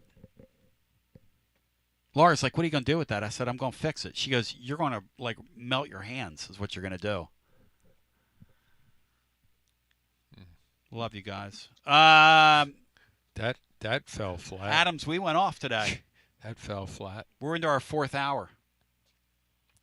Well, was that fun today? That did not feel like 3 hours. That's college football, right? Talking college football with your friends. Yeah. It's fun, isn't it? Sure. Yeah. It's a different world in the Southeast when college football starts. It just means more. Mm. Matt, great job today over on the blog, tclub.team. John, what are we writing on this week, if anything? I'm writing about Tony Basilio. Are you really? Yeah, I'm going to do a story on you. That's a pretty terrible subject. I want to thank my friends at TLD Logistics, online at tldlogistics.com. Any final thoughts from the cast, the panel? And by the way, David Blackburn will be in here tomorrow, a friend of the program from East Tennessee State. Bring back Mac. Maction. Bring back Maction. Oh, yeah, Watson Brown will be here tomorrow. You got to think those Brown boys kind of thought last night was – I bet they were texting each other, John. What do you think? Laughing at that? Oh. Huh? And the rest of these college football coaches. Yeah. This guy thought it was so easy. Oh, yeah. I'm going to bring in Lombardi, and we're going to do the pro thing, and we're going to get 70 new players, and we're going to get the hell beat out of us on national television. What's the over-under on how many games Nico will last at UCLA? Matt, what do you got? How many games? If he runs like that, Matt, on the way out? 4.5. Yeah, I agree with that. TLD Logistics, online at tldlogistics.com. I sure hope they figure out other things to do with him because, look, when they play in Ohio State or a Penn State, John, they play Penn State in a few weeks. They're going to get him folded up. They're going to hurt him. How about this? Could he transfer right now as a hardship? Here's a question. You think his dad's on the phone with somebody after Saturday night? Oh, in the first half. No. You know where that kid's going to end up if he plays the way he played Saturday night? UNLV, this week's opponent. They're a 2-point favorite. Who you like, John? UNLV. It's at UNLV. Matt, who would you take if I forced you to take a side in that one? UNLV's defense was so bad when I watched them. So bad. The Dan Mullen team got a couple of, former Power 4 quarterbacks, but gosh, I'm hitting the over in that one for sure. Well, Dan Mullen thinks he can make a quarterback. I bet he's good with quarterbacks. He probably thinks I can make a pro guy out of Nico. Yeah. Got a good track record. And he might be able to. Yeah, you're exactly right. Till we meet again, for all those behind-the-scenes incredible calls, to all the calls that didn't get through, thank you. We love you. We appreciate you. Thank you to Laura for the great job today. What? That was just a token comment, and no, she knew wasn't. it. Well, look, she knows She's that. laughing. I know, She because enjoys- she knows it was a token comment. She enjoys her time with me. We enjoy our time together. Yeah. Till we meet again, TLD Logistics online at tldlogistics.com.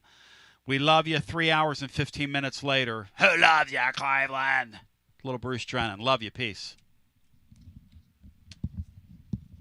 I just evoke some Bruce Drennan there, sweetie, at the end of the show. Let me edit this real quick. Laura, you need to make him take the magnesium glycine, okay? Just force it down his throat.